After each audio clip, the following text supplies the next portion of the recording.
Final Four weekend. I mean, there is. Carb day leading into the race is pretty cool.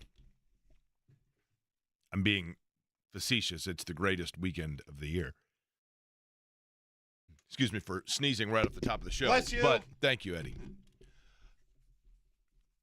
For so long, and now things are convoluted because, the year-round school and everything else, I get confused by it. But for so long in central Indiana, the Final Four coincided usually with most schools' spring break.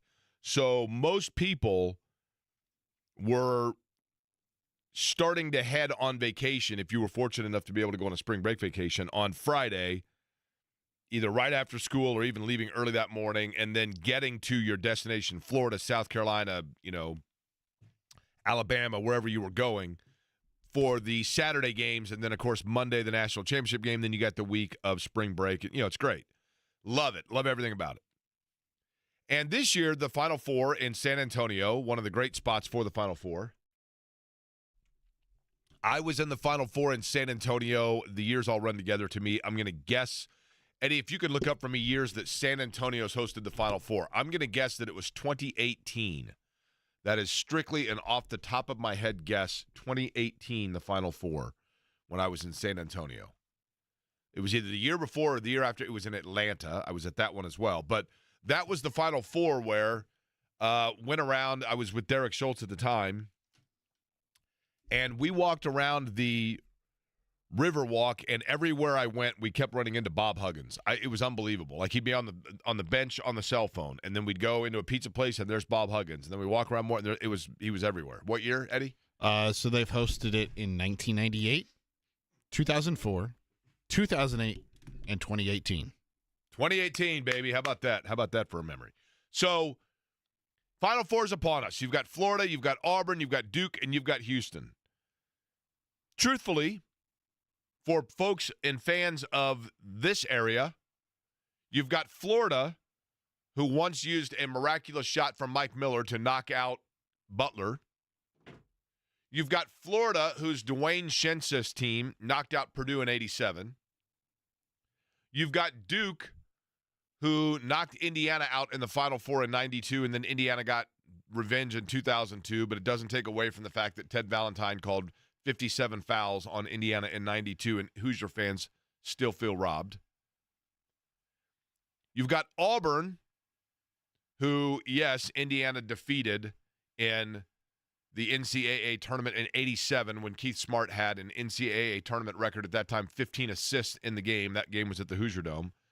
But then you have Auburn, who's coached by Bruce Pearl, who is a likable guy, but people that are fans of Indiana and Purdue both, they like things to be scrupulous. Auburn isn't necessarily that.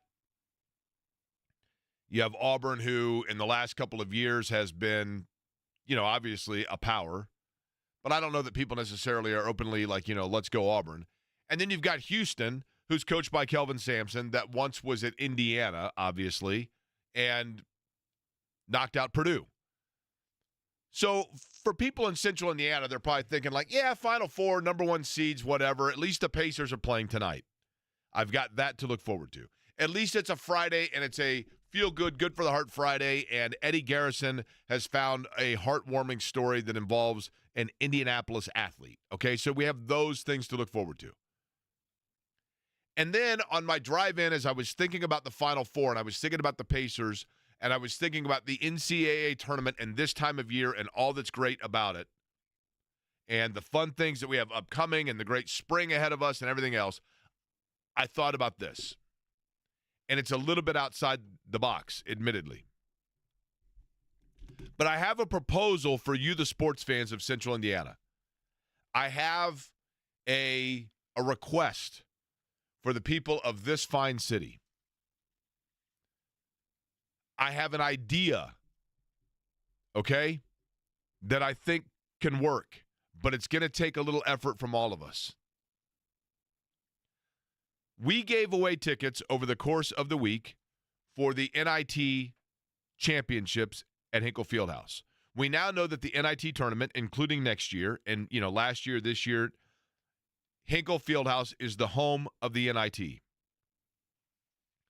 Now, let me give you a little history on the NIT. The NIT, the National Invitational Tournament, which for years was epicentered by the fact that if you made the finals, then you went to Madison Square Garden. Great arena. Great history locally for the NIT. Great history. You have the fact that, Indiana and Purdue played for an NIT championship. Butch Carter with a huge shot. Indiana went to the NIT Final Four in 1985 and played Reggie Miller, right? The NIT itself has, for years, in the early years, it was probably thought of as the more preeminent tournament than the NCAA tournament. And then, obviously, over the course of time, the NCAA tournament, especially as it has expanded, it began to dilute the value of an NIT bid, which jokingly became the not invited tournament. But the NCAA tournament now, and yes, we have talked about, and I've talked about the fact that the Wild Wild West transfer portal NIL era of the NCAA tournament and how that has hurt, quote unquote, I'm using air quotes, the NCAA tournament, because this year you had, for example, all chalk. What do people love about the NCAA tournament? What I love about the NCAA tournament is I love seeing Butler make their run. I love seeing George Mason make their run. I love the shock of Abilene Christian knocking somebody out. I can't believe when I saw Stephen F. Austin hit a game-winning shot and boot somebody out of the tournament. Northwestern State beats fourth-seeded Iowa. That's what we love about the NCAA tournament. And those, of course, moments were largely facilitated by mid-majors or smaller schools that had senior-laden teams that were playing together and knocking off the NBA-bound freshman, sophomore-laden teams of the last dozen years. And now with the transfer portal, of course, people are saying, yeah, but now if a player is a good player as a sophomore at Northwestern State or a sophomore at Abilene Christian or a freshman at Butler or George Mason, maybe not Butler, they're in the Big East now, but you get what I'm saying, then those players, because of transfer portal and NIL rules, are going to the power conferences to be a part of a big-time team and leaving behind the smaller schools to not have the firepower and the veteran leadership to create these upsets. Fine. But if that's the case, and I don't think that that's going to be long-term, I don't, because I do believe that once they have a ruling and some sort of uniformity or understanding of NIL and the portal, I do think things will calm down here a little bit. The volatility of the market is going to hopefully calm down, right? And I think by July we're going to have an answer to that, and then we'll start to see things in a year or two settle back down to the way it has always been. But let's just say, for the sake of argument, that that's not the case and that we, for a couple of years now, are going to see it this way. Then what the NCAA tournament and its greatness and the Final Four is awesome, but what the NCAA tournament may actually be doing is putting a little bit of credence back into the NIT. Because the NIT, instead of the not invited tournament, and instead of being not dominated by, but won by Minnesota, who was 9th in the Big Ten, or Iowa State, because they had a down year and they were 7th in the Big 12. Instead of those schools winning the NIT, what the NIT has kind of become the last couple of years is the mid-major national championship. I know Seton Hall won it last year and they're out of the Big East, but Indiana State, Hinkle Fieldhouse was electric last year when Indiana State made their run. And it was awesome. And so this year, again, with the NIT championship being at Hinkle, I think I failed the sports core.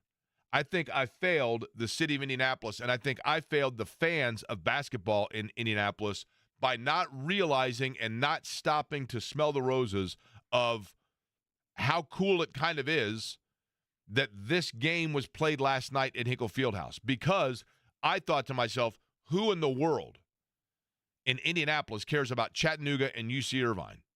Except for me, because I have a T-shirt from UC Irvine, which I'm proudly wearing today, even though the Anteaters were defeated last night. But if you watched that game last night, which I did I turned it over literally with 5 minutes to go in the game. And I found myself with no reason whatsoever other than the fact that I'd been on the campus and I bought a T-shirt there, and I love the city of Chattanooga. But I found myself rooting for UC Irvine. Now, Eddie, you mentioned that you thought it was a good game. Did you watch any of it by chance? I did watch the into the second half and overtime. It was unbelievable. I mean, Yes. literally, it was a game of consecutive 45-second runs between both teams, and like 7 different what should have been knockout punches landed back and forth and back and forth and back and forth, and an incredible finish with 2.5 seconds. UC Irvine, with 2.5 seconds to go, designed a Valpo-type play that I think the guy that got the ball to lay it in to win the game was stunned by the fact that he still had time to get the shot off and kind of rushed it. I don't blame him at all. I think 99% of people would have missed that shot, even though it looked like an easy shot. And Chattanooga is your NIT champion. But this is what I decided on my drive in, and what I thought to myself, I want to make this clear on the radio show today, on this today, that we have the Final Four to talk about, and we have actually a little bit of Colts news to talk about, and we have the Pacers playing tonight, all of those things. And I thought, I'm going to make the plea right here on this day, April the 4th, a day that we usually, and at some point today, we will play the song Pride by U2 because it's April 4th, right? On this, the 4th of April, I'm hereby already declaring my 12-month campaign to try to get, and next year's going to be different because in Indianapolis, you're going to have the Division I, the Division II, the Division III, men's and women's national championships in Indianapolis.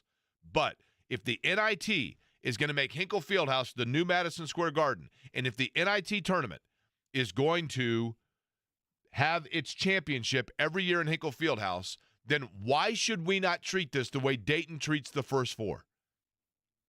When Dayton first got the opening round games of the NCAA tournament, you thought to yourself, why would people in Dayton care about Indiana and Wyoming? Maybe Indiana's a bad example, but, or the teams, UCLA and the teams that are playing in the first 4 games, North Carolina A&T. Why would people in Dayton care about that? Well, you get the people from those schools that go, but I think it's become a traditional part of the calendar in Dayton where they're like, this is what we do. We have these games, we're known for it, and so we show up and we put Dayton on the stage. The week of the NCAA tournament Final Four, which is kind of a dead week, all you have going on are Major League Baseball games that no one knows about because they don't have like 27 different apps to be able to watch the Texas Rangers and Seattle Mariners or whatever.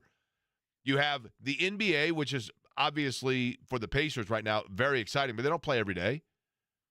And last night you had a game that took place right here in Indianapolis between 2 teams that, interestingly enough, I mentioned the portal and how this is like portal free. It's not. There was a very good player for UC Irvine who last year played for Chattanooga, coincidentally enough. But you had players that played their heart out in that game last night. That game, when Chattanooga won, you thought they won the NCAA tournament. And when UC Irvine lost it, they were devastated. You could tell. It meant something to every player on that floor. I hereby declare, starting today, I'm going to make it a campaign next March that we need to get as many people from the community to go to Hinkle Fieldhouse, watch the NIT championship, because I guarantee for the second straight year, it is a game that was unbelievable all the way down the stretch with an incredible atmosphere. We need the city to embrace it and say, you know what? Yes, we host Final Fours. Yes, we host Indianapolis 500s. Yes, we host, NBA playoff games, and we've hosted a Super Bowl. But we are the best sports city. We are the best host city, and this is a sport we're going to embrace, and we're going to make it part of our calendar. End of rant, and I thought UC Irvine gave me reason to get this T-shirt, which I don't think I've ever worn before. It's a nice T-shirt, is it not, Eddie? It is a nice T-shirt. It's pretty cool. It's got the little anteater on it. Good afternoon to you. My name is Jake Query. That is Eddie Garrison. It is Query and Company here on a Friday on 93.5 and 107.5. The Fan. Pacers in action tonight at Gainbridge Fieldhouse taking on the Utah Jazz. Now, what's the Utah Jazz G League team? Like the Provo Pilgrims? What are they? Do we know? The Moab Mormons? What's the Utah Jazz G League team? The Salt Lake City Stars. The Salt Lake City Stars? I thought that was their WNBA team. Mm-mm. Weren't they the Does Utah still have a WNBA team? No. They did, though, right? They might have. I thought for certain. What was the woman's name? They were Dudek? the Utah Stars. Yeah, that's what I mean. Two Z's. What's her name? Dudek, the 7'2" girl. She was a very good player in the early years of the WNBA. She played for Utah, right? No idea. They're the star STRZZ, right? STRZZ, yeah. Stars. And what's the Utah? What's the Salt Lake City Stars? Is it the same thing, or just STARS? S, like the normal pronunciation. Are they implying that one of the two leagues puts people to sleep or something? That seems unfair. There should be a common spelling for the two different franchises. But basically, the Pacers tonight are taking on the Utah Stars with an S, not the Z's, right? Mm-hmm. Have you seen the injury report for the Jazz? Have you seen the injury report for the Pacers? Well, here's the thing. We'll begin with the Jazz injury report, okay? The Utah Jazz are right now trying to plant their flag. Very well said. Very well said. Because the Jazz are going nowhere, right? Mm-hmm. They do have some decent players, but they are in the running for the number one pick in the draft, okay? Jordan Clarkson, out. Cody Williams, out. Lauri Markkanen, out. John Collins, out. Walker Kessler, out. Taylor Hendricks, I think, out, right? Oh, he's been out the entire year. Right, yeah. He's been out the whole year, right? Foot injury. And John Collins, that poor guy.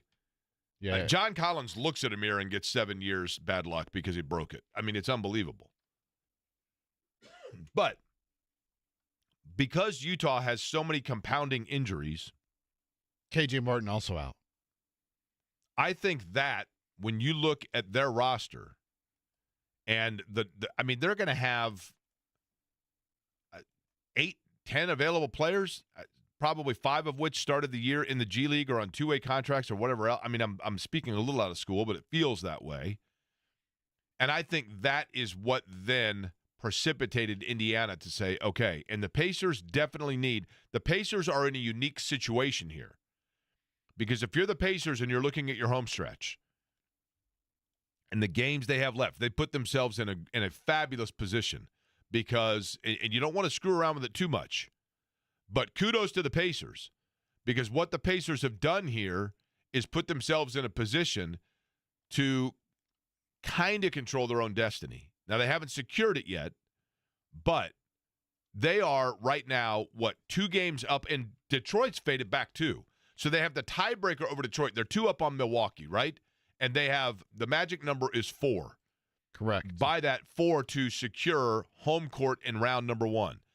Any combination of 4 wins for any combination of Pacers wins and Bucks losses that equate to the number 4, and they are the 4 seed. So 4 is the key number here, right? Yes. Yep. Now, they have the Jazz tonight, and then what is their remaining schedule for Indiana? They have Cleveland twice, right? Mm-hmm. They have Orlando once. And is there a Washington gift wrapped in there? So they have Utah tonight, travel to Denver on Sunday to face the Nuggets. Tough one, okay. Return home for 3 games. Those games are Washington, Cleveland, Orlando, and they end the season next Sunday in Cleveland. Okay. If they're home against Washington and Orlando, you feel pretty good about that, right? Definitely on the Washington front of things, yeah. Orlando's been a tough one, I realize. Yeah, and they could be fighting, I don't know, for playoff seeding. It's kind of tricky because you feel like this is a game where you can take advantage of having some guys because if you're the Pacers, what you have to weigh out is this. Which right now is more important? Keeping the foot on the accelerator and clenching that 4 seed and just getting that over with, or trying to massage a little bit where you can, as Rick Carlisle mentioned on the morning show on this radio station on Tuesday, the necessity to get some players some rest, right? Mm-hmm. And so Milwaukee, Detroit are tied again for the 5th seed, by the way. But they have the tiebreaker over Detroit, right? They have the tiebreaker over Detroit, yes, not Milwaukee. Correct. That's why Milwaukee's the one that you have to pay attention to the most. I know. I'm just saying in the aspect of, figuring out who the Pacers could play if they're the 4 seed, And I would assume that Milwaukee must have the tiebreaker over Detroit as well. And that's why Milwaukee is the one that is the of those three, Detroit's the one that becomes the odd man out when you're weighing out the way that they stack up in terms of potential seeding. But Pascal Siakam is day-to-day. Aaron Nesmith is, quote, day-to-day. Benedict Mathurin out. And, of course, Isaiah Jackson out. So those three, is this the night, Eddie, where they say, you know what, we're going to take advantage of opportunity and get some guys some rest, and Siakam, if he doesn't sit and is not declared as out, does he get very limited minutes throughout the course of the game? The one trick there being, it's tough to get Siakam rest if Nesmith and Mathurin are not available. And the same with Nesmith. Tough to get him rest of it. You know what I mean? Yep. Because you got some cross-pollination there. Nice. We use cross-pollination with, the weather and flowers blooming and everything. I have like that. allergies, I believe. Do you have allergies? Yes. What are you allergic to? Grass pollen. What's that? Pollen? Grass doesn't have pollen, does it? I was always told grass pollen. I think pollen comes from flowers, right? Pollen, that's all. Does grass have pollen? Maybe it does. I don't know. I'll look it up. It does. Grass pollen. Tree pollen, grass pollen. I didn't know that. I thought pollen's only flowers. Okay. Grass pollen allergy. Did you get out of mowing the lawn when you were a kid? Oh, yeah. My dad enjoyed mowing the lawn. So I didn't have to do it. Other than the time when he had, I think, his shoulder surgery. By the way, I want to correct you real quick. Mathurin questionable. He's not out tonight. Oh, he has been upgraded to questionable? Mathurin, okay. Siakam, and Nesmith all questionable. So which of those three do you think, and we can maybe get this answer coming up. We talked to Pat Boylan on the program, and just about 30 minutes from now, we'll get a little more into this. But of those, which one would you say is the most likely to get the night off? Probably Siakam. I would agree with that. It sounds to me, Rick Carlisle to me sounds like a coach that has resigned or accepted. Resigned is maybe the wrong word. That he is aware, that Rick Carlisle is aware of the fact that I think he feels he needs to get Siakam some rest heading into the postseason. And for people that talk about, give me a break, these guys work, why do they need load management? Look, man, think about when we had Thomas Bryant on. Yeah. I get that these guys are elite athletes at the elite age that are in a physical conditioned shape that 98.8% of the world population will never see. But still, you're playing a game and you're getting your body's up and ramped, and think about if you go to the gym every night. If you're listening to me right now and you are an attorney, you're an architect, you're a teacher, you are a day trader, whatever job you have. Imagine if every night at 7:30 you go to the gym and your trainer works you out rigorously until 11 p.m. And then at 11 p.m., you have an hour to an hour and a half to shower, get something to eat, get on a bus, go to an airplane, and land somewhere at 3:30 in the morning and get like 7 hours sleep before you get up in the morning, and then your trainer is going to make you work out again. I don't care how good a shape you're in. Eventually, that does start to wear your body down, and little things pop up that just simply need a day or two to heal themselves. It's not that these guys are lazy. It's not that they are fragile. It's that the body, even at the age of 23 years old in its top physical form, exertion on the body only repairs itself through rest. And it is difficult to get rest when you are on that kind of a schedule. So you find it where you can. Did you see the injury listed for Siakam? You know what? I did. I had to look it up.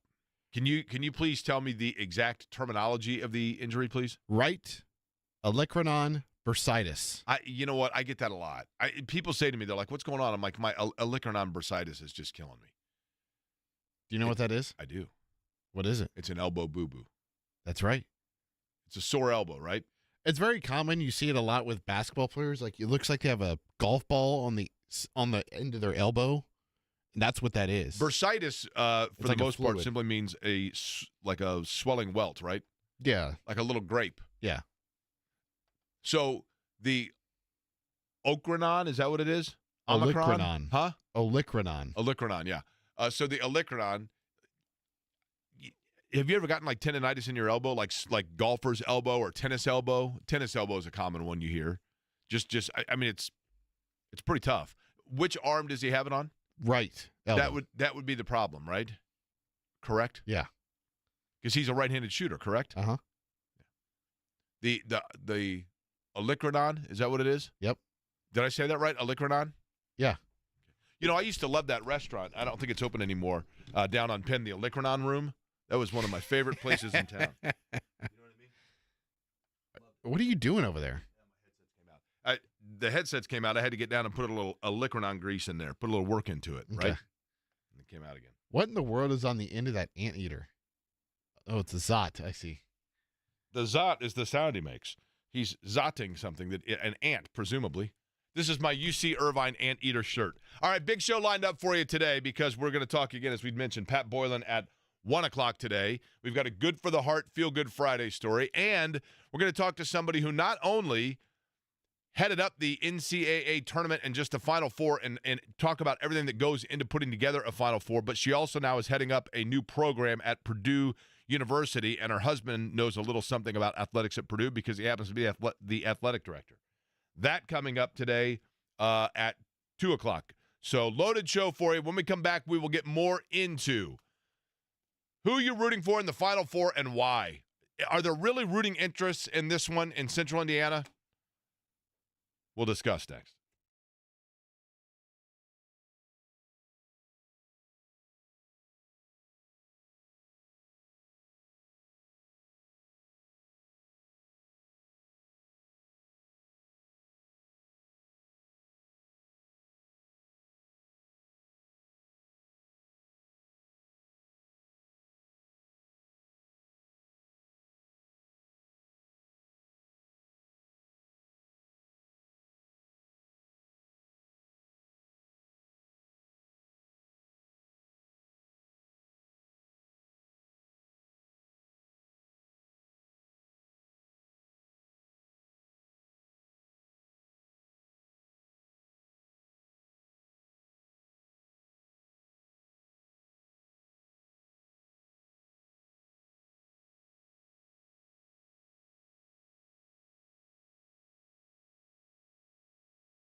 This is from my buddy Steve.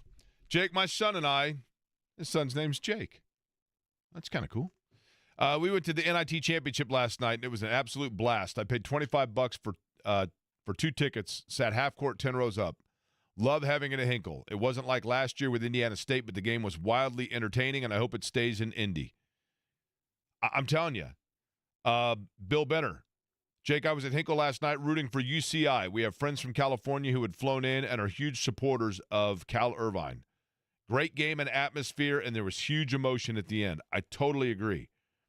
Jake, Matt from Milan here. Remember when Matt called in and I nailed where he was from? Yeah. I've never been more impressed by myself, which is hard to say because I routinely am. Jake, I won the tickets yesterday on the show. Went to the game not knowing either team. Hinkle was absolutely electric. Perfect venue for the NIT championship. I brought a friend who had never been to Hinkle, a UK fan, unfortunately, but he absolutely fell in love with the atmosphere and the feel of true Indiana basketball. I'm telling you, that game last night was unbelievable. That was one of the UC Irvine, Chattanooga. Terrell Owens was there. With his popcorn. That was one of the better finishes that I've ever seen. I mean, literally, there were probably, in the last 3.5 minutes of regulation and into the overtime of that game last night at Hinkle Fieldhouse, there were at least 4 different times where I thought to myself, it's over. Now they finally put it away. And then the other team would come roaring back with some miraculous shot, and a kid for Chattanooga was shooting a 3 and popped his leg out, and they called a foul. It should have been on him. They called a foul. He missed. He got to go to the free throw line. He missed one of the free throws, but it was tied. Then UC Irvine kid gets called for, or they had a makeup call. He gets 3 free throws for a missed 3, but a foul. He misses one of the free throws. I mean, it was nonstop. It was awesome. It was March Madness. It was March Madness. That's exactly correct. And I'm telling you, the NIT now is essentially, and I know that Seton Hall won it a year ago, but if you think of it in these terms, I mean, both those teams last night are 30-game winners. Chattanooga might have been like 28 or 29, but UC Irvine was like 31-5. They were both snubs. It is the mid-major championship. That's what it is. Mm-hmm. And you are seeing players that, you know, for the most part, in 3 years now, they're going to be like, you know, interning at IBM, right? But they were, I mean, those guys left every single ounce of basketball on that floor. If you're a fan of, as we talk about, Indiana basketball, and I mean the state of Indiana, you know, just great team basketball, the pick and rolls, I mean, it was a clinic of basketball. I loved watching it, and I regret. Shannon said, like, she was like, why didn't we go to this game? See, I don't know. I didn't really think of it. It started at 9 o'clock. Maybe that's why. I don't know. And we watched the whole thing. Why does that matter to you? You stay up until 3 a.m. Well, I know, but she's usually asleep after the second argument of Real Housewives of whatever county. You can't change it. Hold on. I want to see the rest. They're going to fight again. How do you know? Well, I've seen this one. That's exactly what it's like. 317-972-3005 is the telephone number here. 317-972-3005. I am curious of this. Does anybody in Indiana have a rooting interest in the Final Four aside from their bracket? And I don't mean that to disparage these 4 teams. They are 4 unbelievable teams. I mean, these are, with the exception of maybe Alabama, they are the 4 teams that you would look at going into it over the course and totality of the season that have been the 4 most consistently very good teams all year. But what reason does one have if you're a fan of Butler, you're a fan of Indiana, you're a fan of Purdue, you're a fan of Ball State, you're a fan of Notre Dame, you're a fan of Evansville, Indiana State, if I didn't say that one yet. If you're a fan of one of those teams, we naturally always find a team that you just, for whatever reason, you go, you know what, I like those guys. I watched them, you know, like I think I've mentioned to you guys before. I like St. Mary's because Randy Bennett's a good dude, and I met him at the Final Four, and he's become a guy that I chat with periodically. And for whatever reason, I don't know why, I've always kind of liked Arkansas. I liked him back in the Todd Day, Lee Mayberry days, and Nolan Richardson's 40 Minutes of Hell. Todd Day was just a smooth player, could shoot from anywhere. I just always have kind of liked Arkansas. So when they're in the tournament, I'm like, yeah, okay. I've always kind of liked UCLA. I don't know why. I like their colors. But with these 4 particular schools, Duke, I don't hate Duke like most people, but it's just there's nothing original about it. Auburn, yeah, okay. But, like, is anybody in Auburn really, like, chewing their fingernails over whether or not,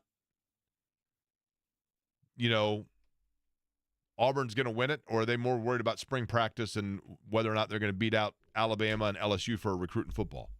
Bruce Pearl, by the way, and Rick Pitino share AP Coach of the Year. First ever tie. Really? Mm-hmm. Rick Pitino did do a heck of a job. I mean, Houston. I liked Phi Slamma Jamma. They were cool. And Olajuwon's cool. But can I root for Kelvin Sampson? Really? They're kind of fun, but I respect the way they play. And then Florida, like I said, Florida won back-to-back national titles, and people still didn't know they had a basketball program. Rich joins us. Rich, what's going on? Hey, before I forget this, John Shire once scored 21 points in 75 seconds in a high school basketball game. It's Wikipedia him. It shows the video and everything. Anyway, I was wondering if anybody has talked about the Chipotle championships out at Hamlin Southeastern, the high school games. Do you know anything about it? I know about it. I only know that there were big-time recruits that were playing there. In terms of, like, bracketing and things like that, it would be disingenuous for me to say that I know a lot about it. But I certainly know that it is a massive showcase. I know that Jermaine O'Neal's son is playing in it, and it's an opportunity for coaches in particular to see, I think, in the recruiting period, right, if they're not involved in the tournament. Okay, just wondered if you knew. Thanks. Well, in all honesty, Rich, have you been out there? No, I haven't. I'm thinking about going out there, though. I think it's still going on for the next couple of days. Yeah, right? This has been, and Rich, I apologize that, I'm sure J&V probably knows more than I do on it, to be honest with you. I know that it is, players from all over the country, and this is not the first year that it's been here for this. There have been variations of tournaments like that at the different field houses up in the Fishers area, right? But it is, I do think, Rich, how old a guy are you, Rich? 75. Okay, so if you recall, and, before we got into, like, the national recruiting services and things like that, they used to have a big deal, like when I was in high school, Rich, and you probably remember this, would be when they'd have the top 40 workouts for the players from the state of Indiana prior to the All-Star game, and they would do it at different gyms. A lot of times, Gary Donna was the one that was putting it on. But it was and that was the showcase, right? A lot of times where you would see players like, oh, man, this kid from Columbus, this Lance Barker's a really good player, and he's going to go play at a smaller school or whatever. This is the national bigger showcase of that. My understanding is, Rich, if you went, I think you would be wildly entertained. I think it's a lot. There's games going on all the time, but I think it is big-time talent, and I think a lot of the guys that are playing in the Final Four this weekend are probably guys that played in like-type tournaments across the country. Do you know who? I think that the Indiana IU has one recruit playing in that thing on one of those teams. Do you know who that is? Well, by chance? The only you talking about a committed recruit? Yes. The only recruit that I can imagine that would be, and it's Trent Sisley, who's from Southern Indiana, and Trent Sisley he's from down near, like, the Tell City area, and I will tell you this, he is playing in it. Really good player. I talked to Leary not too long ago, who went down and did a workout with him to work on shooting with him. And Leary told me, if you're an Indiana fan, Rich, because I asked him, I said, well, what kind of player is he in terms of style of game? And Leary said, he reminds me a lot of Eric Anderson. Like, that's, kind of can play face-up shooter, but a back-to-the-basket guy and a really good player. I think going to be a really good player. But he is the one that is in it, yes. Do you remember? I remember going out to Hamlin Southeastern in, like, 92, and Damon Bailey and Eric Montross were on the McDonald's All-American team, and they were all here working out. So that would have been 90. That would have been 90 because okay, they were the same yeah. class. And they probably should have been. I appreciate the call, Rich. Interesting because Montross and Bailey very easily could have been co-Mr. Basketballs, but Bailey won it outright. Montross won the state as a junior in 89. Bailey won it as a senior in 90. And then in 91, Glenn Robinson won it. That was, I mean, you're talking my wheelhouse here, but 88 was Chandler Thompson's year, but Sean Kemp was in the state finals that year. In 87 was Edwards and Jones at Marion, and then 86 and 85 was Marion. I mean, that was the level of talent that came through in that era. I'm probably biased because it's my era, but it was unbelievable. But, yes, that is what the Chipotle – now, do they sell Chipotle, you think, at this thing? I would hope so. Did you see what celebrity and future Hall of Famer was there at Hamilton Southeastern? I think it was last night. Jermaine O'Neal? No. Hall of Famer in basketball? Yes. Soon to be. What's that? Soon to be. So you're saying this player has been inducted but not yet, or this player has been elected but not yet inducted? Correct. Okay. And are they, without telling me the player's name, Eddie, can you tell me in what capacity they were there? Were they there as a father, as a coach, or just an observer? I think just as an observer. Okay. I will guess on the other side. How's that? Sounds good. Pat Boylan at 15.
So, Eddie, and your trivia question, which is a very good trivia question, and by the way, another one of my kind of like the word museum that I apparently cannot say correctly. Yep. Did we find out another one earlier, Jake? Deliciousness. You got it there. I feel like my word, I'm slurring it. I had to mention the word, not had to, I did just naturally mention deliciousness earlier because we were talking about Chicago's pizza, which I'm telling you I love. And you know what I love about Chicago's pizza? I was in there the other day, was talking to the folks there. Every one of their locations, 25 of them in Indiana, but 18 in Indianapolis area. Every Chicago's pizza location is owned by folks right there, not out of town conglomerates, whatever else. I mean, the family-owned place, and each respective restaurant is owned by somebody who is right there in town, on site. And Chicago's Pizza, Indianapolis heritage, it's named Chicago's, but it started right here in Indianapolis, 1979. And when you go in, it being in a Chicago's Pizza is like the pizzerias from Little League back when you were like in the day, because you got a wonderful salad bar.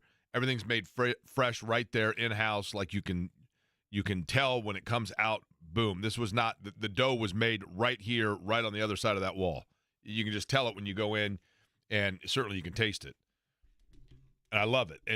And I can taste the deliciousness far greater than I can pronounce it. I can assure you of that.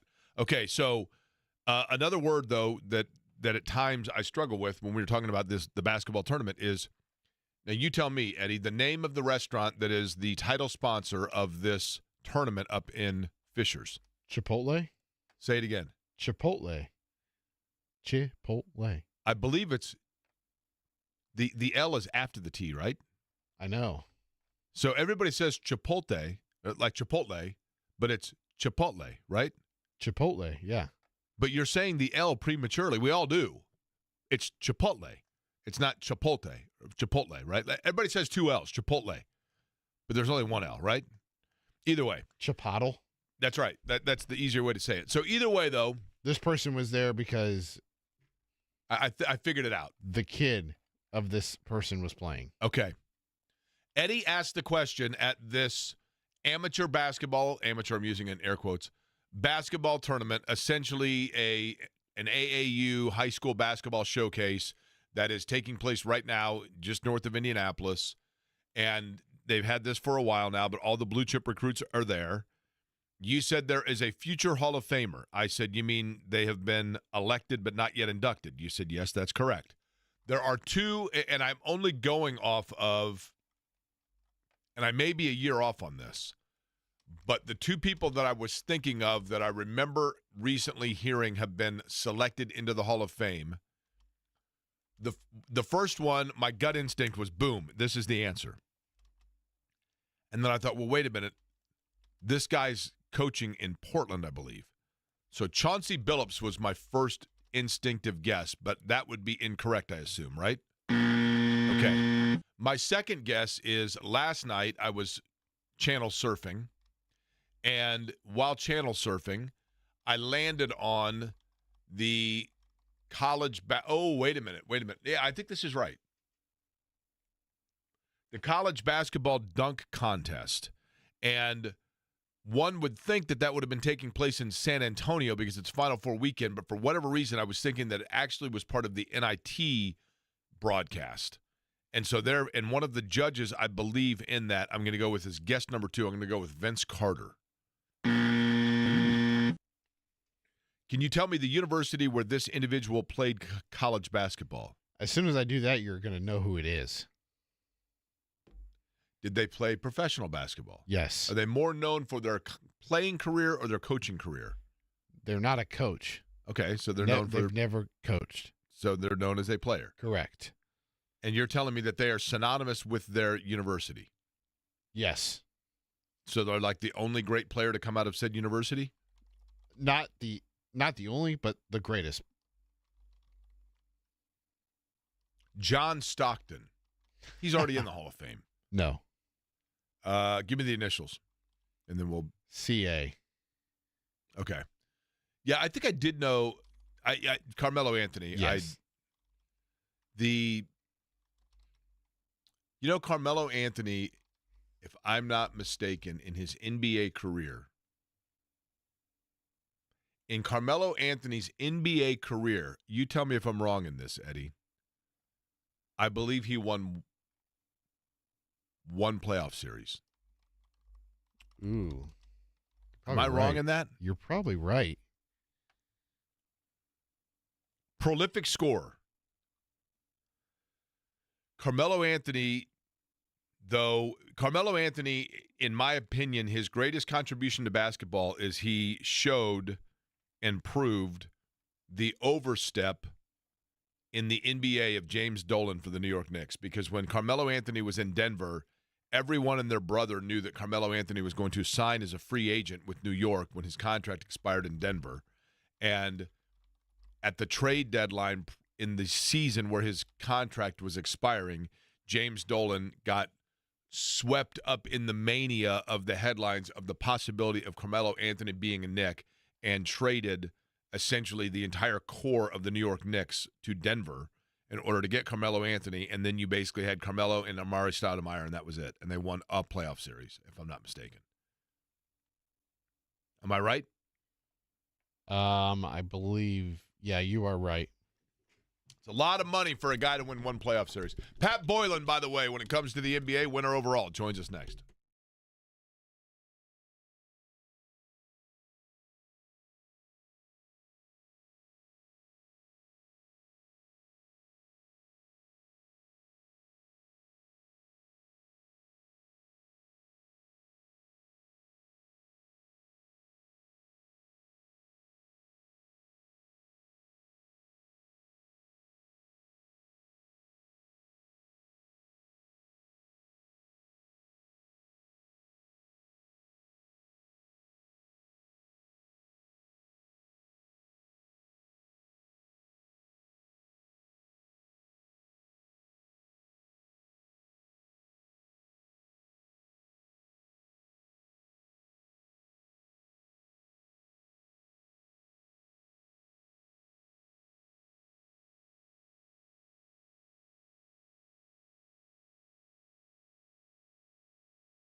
By the way, I was mistaken.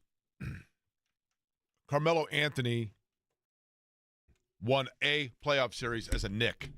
So the money that they gave him, he equated for one playoff series victory. Joining us now, and I'm sure thrilled to be doing so based on that introduction, he is, in fact, himself an all-star, Pat Boylan from the Pacers Radio Network. We've got a little fever to talk about as well. Pat, I'll begin with the most burning point of all, and that is that those that listen to this program on a regular basis, which is my mom and Eddie's dad, are aware of the fact that we have discussed fabulous halftime shows before. The other day, you were sitting, I don't know, 8 feet down from me, and some guy comes out on like a 25-foot-high unicycle and is shooting three-pointers, and once I got past wondering about the acid trip where he discovered that he had that talent, I thought for sure we were going to see a face plant. Your thoughts? I've seen that guy before, maybe once or twice, so he is a repeat visitor.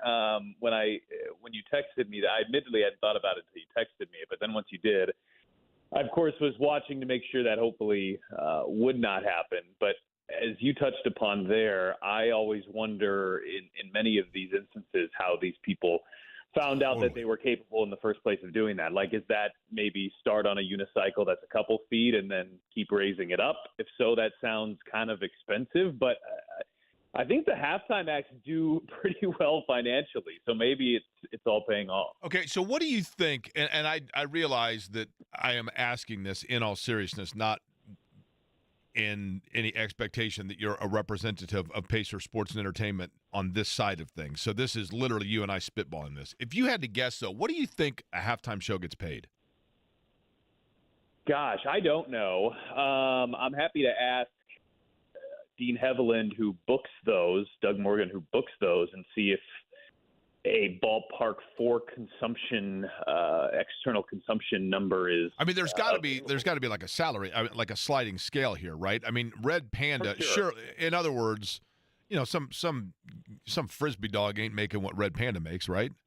No question. I think that's absolutely true. I think Red Panda probably commands top dollar. It would actually be interesting to see all of the halftime acts ranked, not necessarily by how much they're making, but just where they are in terms of the ranking of how much they make, if that makes sense. Like, is Red Panda 1? I would guess she's at bare minimum top 3. And then how much like her act is pretty simple and I would guess pretty cheap to her. Like, if you have a bunch of people and or equipment, does that change, or is it sort of like, hey man, that's your act, you got to figure out how to make the money work on your end?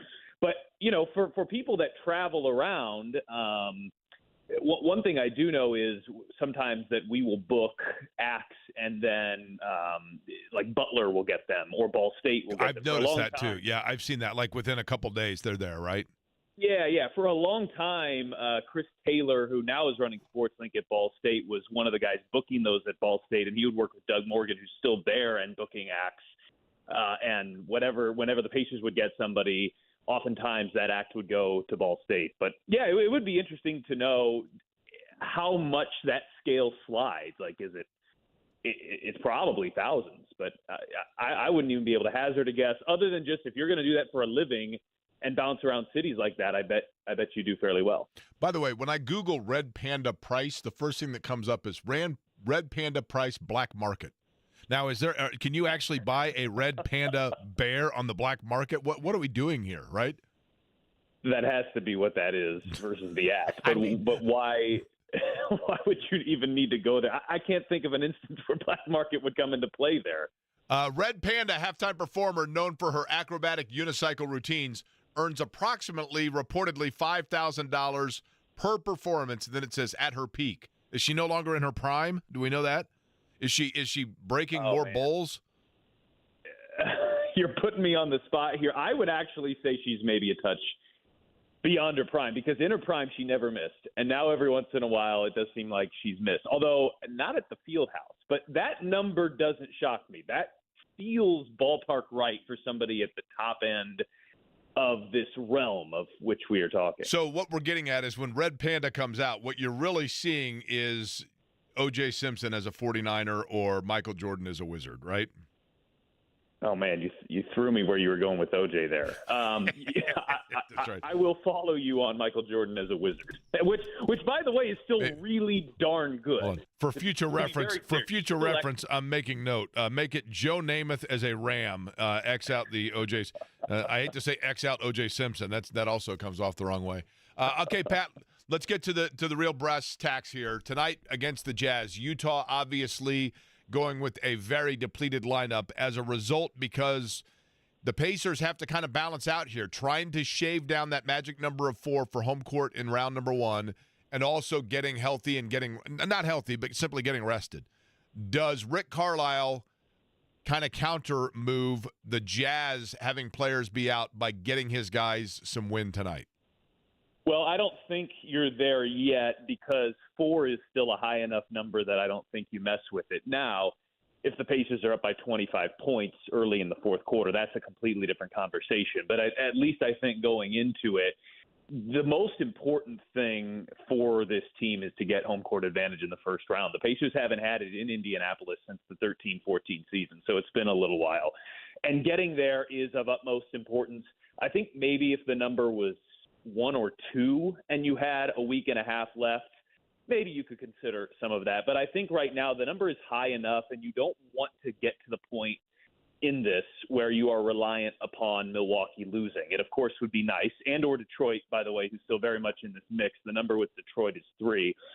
But you don't want to have to get to the point where this time next week, when your season ends on Sunday, you're going, man, the Pacers could really use Milwaukee losing here. So I think it's full steam ahead until that number gets to 0, but with the asterisk that if you're leading by 25 points in the fourth quarter, and this is something that Rick Carlisle, I think, does a really good job of anyway, is so many coaches talk about we got to be careful with minutes and not getting our guys up too high, and then when push comes to shove, you see X player constantly playing 37, 38 minutes. Like Halliburton, for example, I don't know if Rick Carlisle is still trying to hold to this, but he said a couple of times over the last couple of weeks that he ideally wants to keep him at 30 to 32. And he's really stuck to that, except in maybe cases where the Pacers desperately needed him late. And then even then only had him at 33, 34, maybe 35. So it's something that Carlisle is good at sticking to. And so I do think if the Pacers were to, and this is, I think, a big storyline tonight with the Washington game next week. They started to pull away in the fourth on Wednesday, but it maybe wasn't quite as emphatic as they would have liked because it was a 1-point game in the third. Can you start to get to a position where Carlisle can do that and save some minutes because you have such a big lead? And if you can do that, you can maybe kill 2 birds with 1 stone. So that's something that I'm watching here is the Pacers have this stretch where they're playing the bottom 3 teams in the NBA in less than a week's time. They had Charlotte on Wednesday, Utah tonight, and then they've got Washington coming up, I think, on Tuesday of next week. And so obviously wins are the only acceptable result in games like that, but also I think how you win is potentially important in getting some rest that you do probably need. Pat, if Red Panda retires, if she needs the rest, she retires, then who does take the mantle? Who ascends as the greatest halftime show? That's a great question.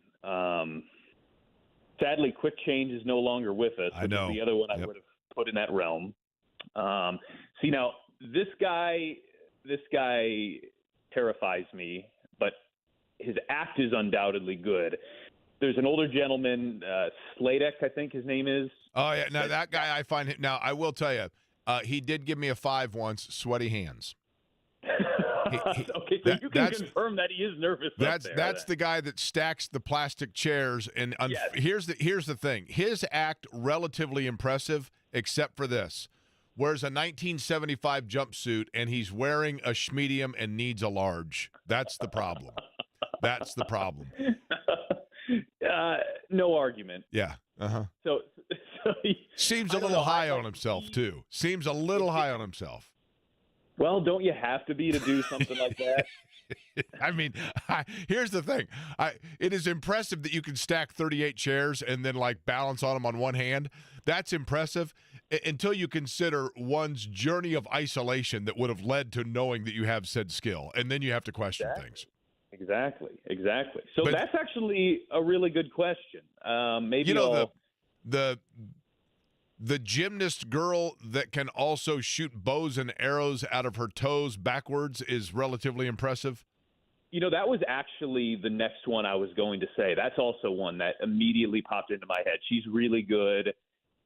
I guess I haven't thought about it in this context, but I certainly will, because Red Panda probably is not for the next 15 to 20 years, I would assume. So yeah, I mean, she's held that mantle for so long. I know. Well, okay, I'll tell you one other one. And this other one was, I thought we had high potential for faceplant. Didn't happen. But the guy that this is a relatively new one.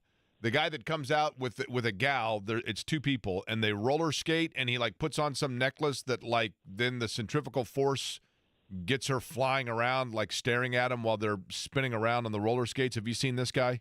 Yes, I know what you're talking about. Very, that one's up there. very erotically tense. Right? I don't know that I've heard those two words put together before. I can only assume that those two have to be in partnership with one another, because there is zero chance that either one would have a spouse cool with that routine, is what I'm getting at, right? I would assume that's correct. And if they are together, I would imagine their chemistry is off the charts. Pat, can we assume in the postseason, because you do see a tightening of rotation oftentimes in the postseason, and I thought that line, I guess I'll ask it to you this way to begin. If you were to draw a line between the players who've been in regular rotation and significant minutes for the Pacers in the regular season, and then where it drops off and it tightens up even more in the postseason, the line between player that will not see dip in minutes and player that will see dip in minutes would be which two players? Yeah, it's a good question, and unfortunately I'm going to have to give you a non-totally committal answer here, just because it's a question that I've been on a couple radio shows in the last few days, done a podcast, entertained it in each of those different spaces as well, and so I've thought a lot about it, and I'm still not totally sure where that is, and a big reason for that, I think, has to do with what we've seen over the last couple of weeks from Jarris Walker. I think he's starting to enter that conversation, and that could, change a lot of guys' dynamics. Ben Shepherd, but all of the second unit. I mean, it's such an interesting question, because you have your starting five, and then you have probably non-negotiables in the second unit of guys like Obi Toppin and Benedict Mathurin and TJ McConnell, and then right there you're at 8.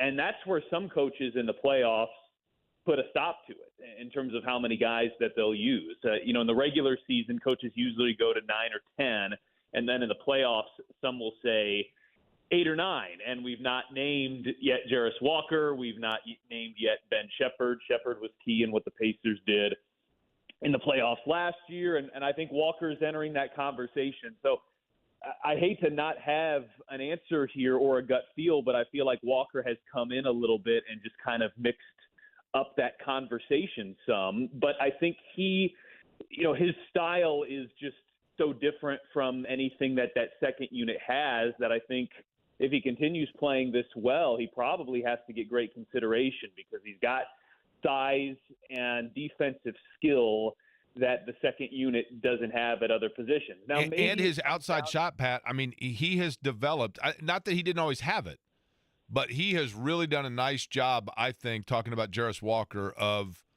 becoming a guy that when the ball rotates over, he does not need a lot of time. He does still square himself up a little bit, but he is a legitimate outside shooter. Yeah, and the confidence to shoot it. I mean, that's the one thing that has stuck with me, is the fact that even when that shot hasn't really been falling, he hasn't been afraid to shoot it. And that's obviously important. And you're right, that the ball's been going through the last couple of weeks. And when you add that to what he can do defensively, it's just something that the second unit doesn't have. I think it's a fascinating question, and, perhaps one that is very much a work in progress from the coaching staff. I mean, it's a good problem to have. A couple of guys that maybe are in or out of the rotation that you trust. I mean, I know Rick Carlisle implicitly trusts Ben Shepherd as much as you can, a second-year player. Now, he's been going through a little bit of a slump. So how does the momentum you take into the playoffs enter into that conversation, too? It's all really, really interesting. But I would say those 5 guys listed, or 10 if you include the starters, are all serious candidates, but at some time you're going to have to make a tough decision. Last year, Jalen Smith was kind of the guy that was in the regular season rotation that found his way on the outside looking in.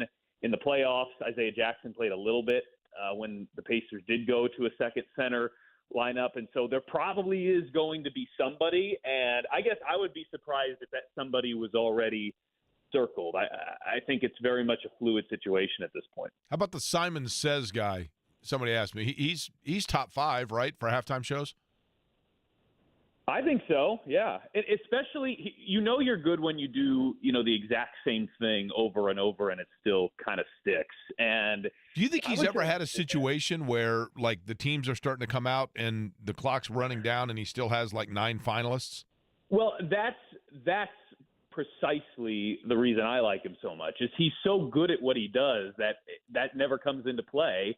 And he's making other people do things. He's totally out of control, out of his own control is how those people act. But he is so good at what he does that he can make people mess up to the degree of where there's not 10 people out there when the players are coming out. It'd be interesting to know if that's ever happened, but he's certainly in that conversation. And I have come up with a way that you beat him, which is simply do not look at him, look at the ground. Wait until you hear Simon Says, and then engage your brain. Very much easier said than done, but that would be my strategy going into it. Yeah, because he's always moving his hands and mimicking and gyrating. Did you see the other day, Pat Boylan, our guest from Pacers Radio, and I do have another Jarris Walker question, but I want to ask you this. Did you notice, or did you see the other night, and I think it was Chicago or Houston, don't quote me on the team, but, they bring the 2 people out of the stands to do it is funny how a lot of these NBA teams, they do the same intermittent stuff, right? Like in between the timeouts. So they had the layup tic-tac-toe game. It was in Atlanta, yes. Fella had a knee injury, right? Yeah. I think, I don't know if he tore his ACL, but I think I saw he tore his ACL. Well, and then the other guy kept going. He looked like he didn't know what to do. Right? What do you do if you're in that spot? I mean, needless to say, the guy that blows his ACL, he's the X, right, in terms of the tic-tac-toe here, right? And the O guy just keeps going. He doesn't know what to do, right? Yeah. I mean, you can go slower. You can feel bad for the other guy, but you can't just stand. The game's got to end, right? Show must go on, Pat. Come on. Something you never think about when you're that candidate, too. The MC girl, I felt bad for. She didn't know what to do. She's like, okay, the guy's laying down and he's writhing around, holding onto his knee. Yeah, it was not good. Does Jarris Walker defensively? I've watched him, Pat, on the wing in particular, and he's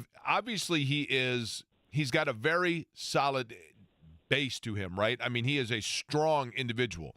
So on the wing, he is very good at establishing himself and being difficult to get around.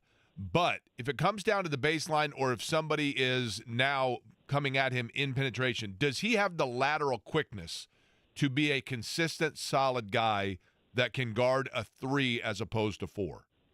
Yeah, I think that's probably the big question with him is does he have the lateral quickness and the acceleration to keep up with those guys? The one thing he does have that I am quite confident in is if you watch him, he's bigger than this comparison that I'm going to make, but he reminds me of a 3-4 of this guy who was a 1-2, which is George Hill. And what I'm getting at is George Hill probably didn't have elite lateral quickness either.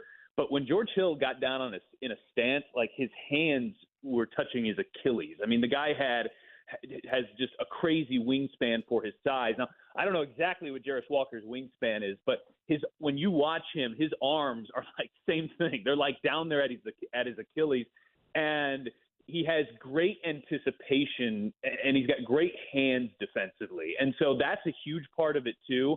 I mean, if you focus, like if he plays tonight, watch him.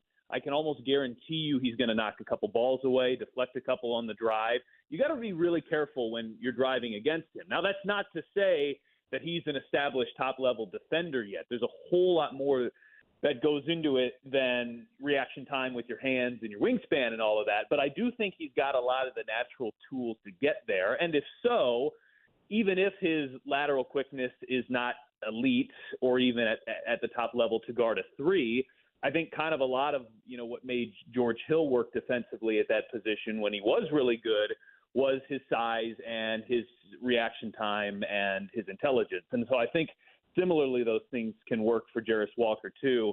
Obviously in positionless basketball, you're going to find yourself in all sorts of situations. When you're Pat, in this spot where you're guarding 5s and 3s. You know this because you're down there, and we're very fortunate to see the game from a different perspective, so to speak. I marvel every night when I go to an NBA game. It doesn't matter what team it is, Utah Jazz tonight, Pacers, whatever. It doesn't matter how deep on the roster the guys on the floor are.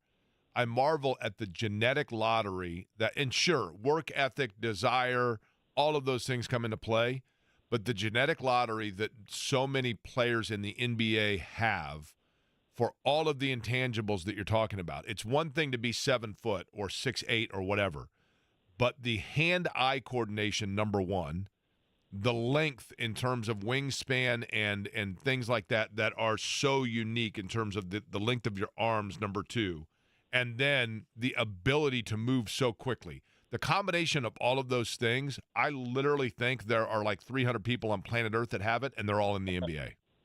No question. And this is not intended to be any sort of slight at the college game whatsoever. We all love the tournament. It's maybe the best time of the year in all of sports.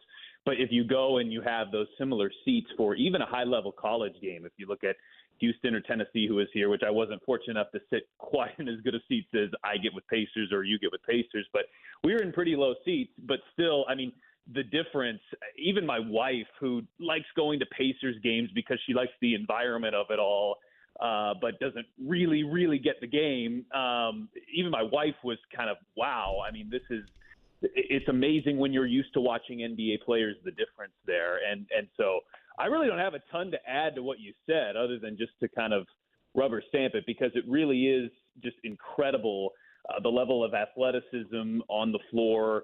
And the obvious guys there are obvious, but I think when it really stands out is, look, the Charlotte Hornets are not even close to being good, and the group that they threw out there is not even close to being good. But a lot of those things that you just said are true of those guys too. Guys like Damian Baugh, who I admittedly had to look up in the first quarter to make sure I knew who he was, but it's still accurate for him. And it's if you ever get the opportunity, it's a spectacle to watch the players at this level close up, because it truly is unlike. If football is just hard to make that comparison. They're in pads and you can't really get that close. There's obviously tons of freak athletes in the NFL too, but in my opinion, there's nothing quite like the athletes in the NBA. I would totally agree. And that's what I'm talking about. That Slottick kind of thinks he's one of them. You know what I mean? Yes, exactly. Very high on himself.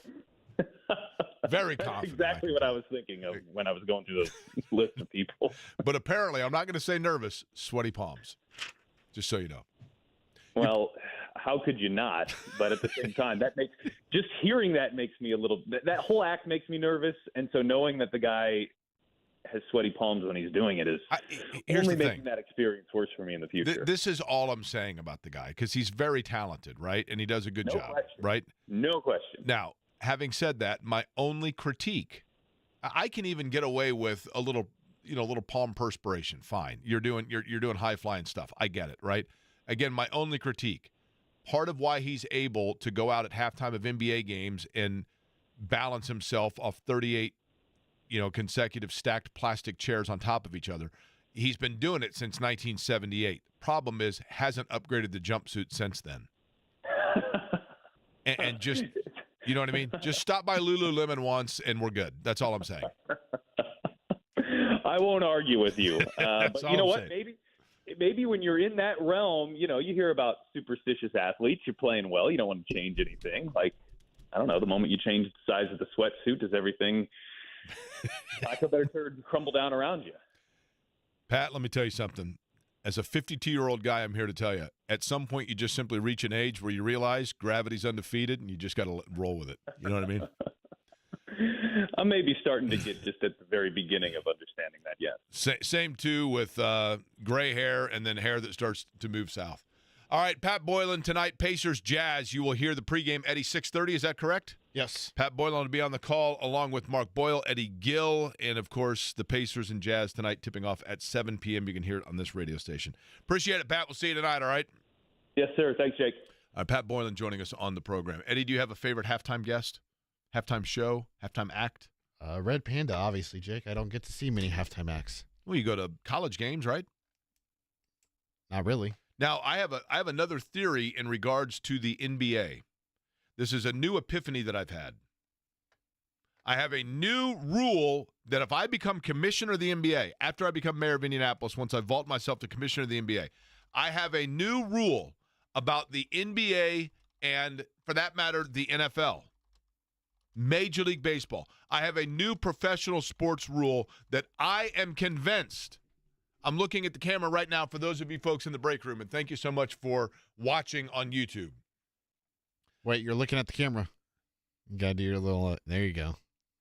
I'm convinced that I have something, a proposal, when it comes to professional sports live events that everyone's going to agree with. Everyone is going to agree with. I'll tell you what it is next.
The Pacers have done something recently that I really, really, really enjoy.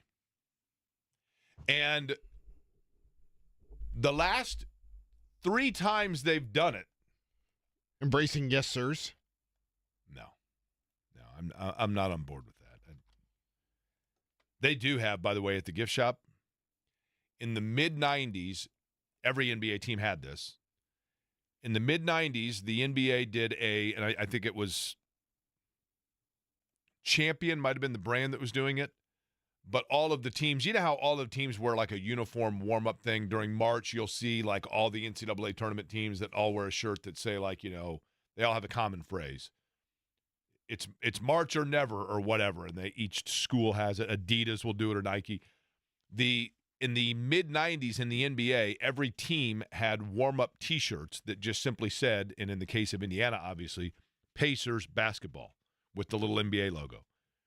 You could buy it for the Kings, the Magic, whatever. Every team had the same. It was all in the same font, Pacers basketball. They have now that sweatshirt. And the reason it was significant is because every team had it in 93, 94, 95, but that was the real breakthrough for the Pacers. When I was an intern in New York City in 1995, literally every single picture of me, I'm wearing the T-shirt of Pacers basketball. That is now available in sweatshirt form at the Fieldhouse, and it's absolutely awesome. But the Pacers have done something now. I'm going to say 60% of the games of in their last 10 games, probably 6 of them, this has taken place at home. And every time it happens, the people around me, I usually say to someone near me, you know, they should do that every game. Why don't they do that every game? And I've never heard a person disagree with me. Almost everyone says, I totally agree. Totally agree. And I think it is just, it's perfect. Would you like to guess what I'm talking about, Eddie? Or would anybody at 317-523-9288 like to text me their guess as to what it is that takes place at Pacer games that is so perfect? It doesn't happen. I don't see it. They don't do it every game. They don't do it every game. But when they do, it's a seal of approval by the masses. No one disagrees with it, including the opposition. They played the Mavericks, and the Pacers did this. And I turned around to the Mavericks fan behind me and said, they should do that every game. And he said, I totally agree. I like it when the Mavericks do it. Yeah. Deal or no deal? No, they do deal or no deal. Price is Right? Not Price is Right. You know what game I'm talking about, right? The mountain guy? Oh, lady, oh, lady, oh, lady, oh. Cliffhanger. Yeah, Cliffhanger. Thank you. Not Cliffhanger. Where they have the players sing music to songs? No, also not bad. Although a lot of times I don't, admittedly, I'm unfamiliar with the songs that they're talking about. Well, Jake, you know why that is. Yes, I do. You're outside of the target demo. Consistent reminder, yes. You're welcome. I don't know because obviously I'm here in the studio, so I don't get to see the in-game activities that go on. It's not this, but it is great. Okay, here's what it is. My name is Jake Query. I do a radio program called Query & Company on 93.5 and 107.5 The Fan. Today is the 4th of April of 2025.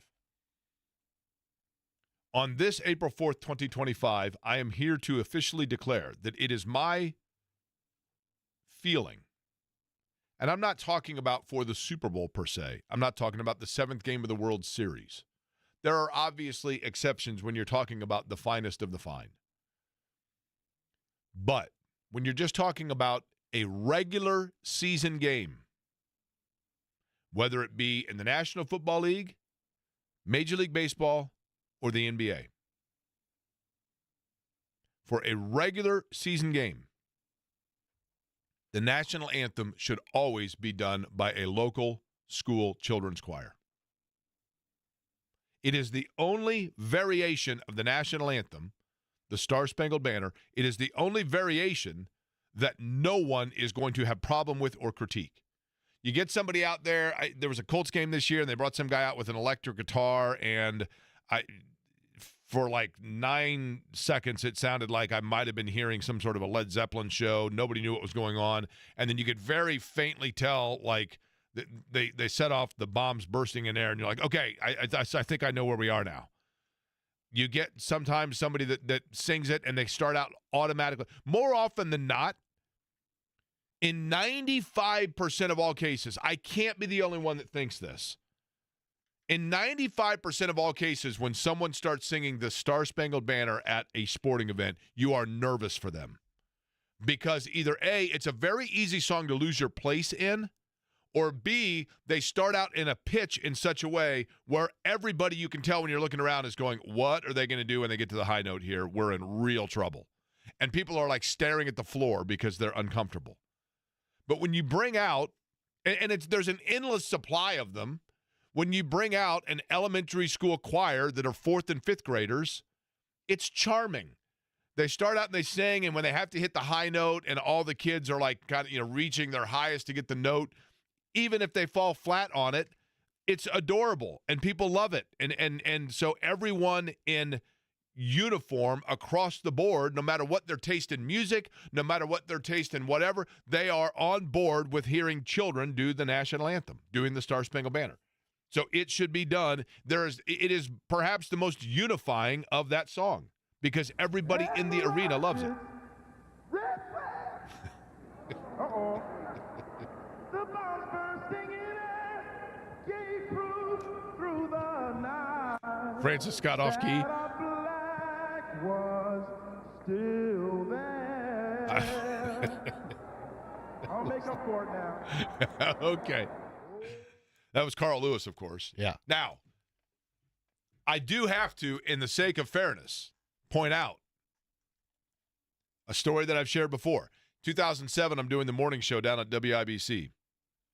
Carl Lewis was coming in to WIBC to do an interview. We knew that. But he arrived, I was on from 4:30 to 9 a.m. He was supposed to be at doing something at like 8:30 in the morning. He arrived at like 7:45. And, of course, the studio was down on Monument Circle, and you could see out the window to Monument Circle. So I look out, and there's Carl Lewis with, the PR person. And I'm like, Carl Lewis is like 45 minutes early. So during the commercial break, I go out. I'd never met Carl Lewis. I only knew that he was going to come on for 5 minutes to promote like a men's health awareness fair he was doing or something. He is arguably, at that time, the greatest living athlete of my lifetime. I mean, certainly the most Olympically accomplished. This was pre-Michael Phelps. And the versatility of his medals, I still think he's in the discussion. But, so, Carl Lewis, who I'd never met, I only knew him from that national anthem thing and his Olympic prowess. I go out and I say, hey, you're coming on with me at 8:30, but do you want to come in and read the sportscast for me from 7:45 to 8:30? Could not have been a cooler, more accommodating, fun, and delightful human being. He was absolutely awesome. Of athletes that I've met, Carl Lewis is the top 3 most gregarious, outgoing. Maybe I caught him on a good day. I have no idea if he's like that all the time. But in the 45 minutes, which is the only time I've ever been around the guy, he was an absolute Hall of Famer, gold medal champion. No question. Pacers in action tonight. We discussed that. Also, college basketball last night. Something happened I thought was super cool. I'll explain next.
14 minutes before the top of the hour. My name is Jake Query, Eddie Garrison, the other voice you hear on this program. Good afternoon. It is Query and Company here on 93.5 and 107.5 The Fan. JMV will be in studio coming up at 3 o'clock today. Had a lot of fun at Coach's Tavern yesterday. Saw Thomas Hilbert out there, who has helped JMV on his weight loss journey. Of course, goes without saying that Brent was there from, Larceny Bourbon, which is Heaven always Hill great. Distilleries. Heaven Hill Distilleries, yes. Good stuff. And a lot of fun out there yesterday. Thanks for everybody that came out. And then we went to dinner, and I went home, and I mentioned this earlier. The NIT tournament. When Bob Knight, for example, was at Army, there was a year, I believe, that Army declined an invitation to the NCAA tournament because he prioritized going to the NIT. Because the NIT was such a critically important part of the basketball culture, especially in the 50s, 60s, and in through the 70s.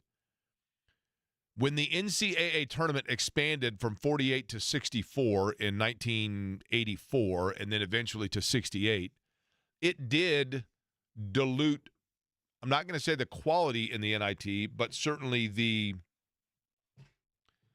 perception of the NIT, and it became the not invited tournament. But the NIT was still cool because the finals were played in Madison Square Garden, and a lot of times you had teams that were big programs that had young teams, freshman and sophomore-laden teams that were learning their way through. So the NIT was a preview of teams that were going to be really good in a year or two when those players were juniors, seniors, etc. It's a different era. It's a different era.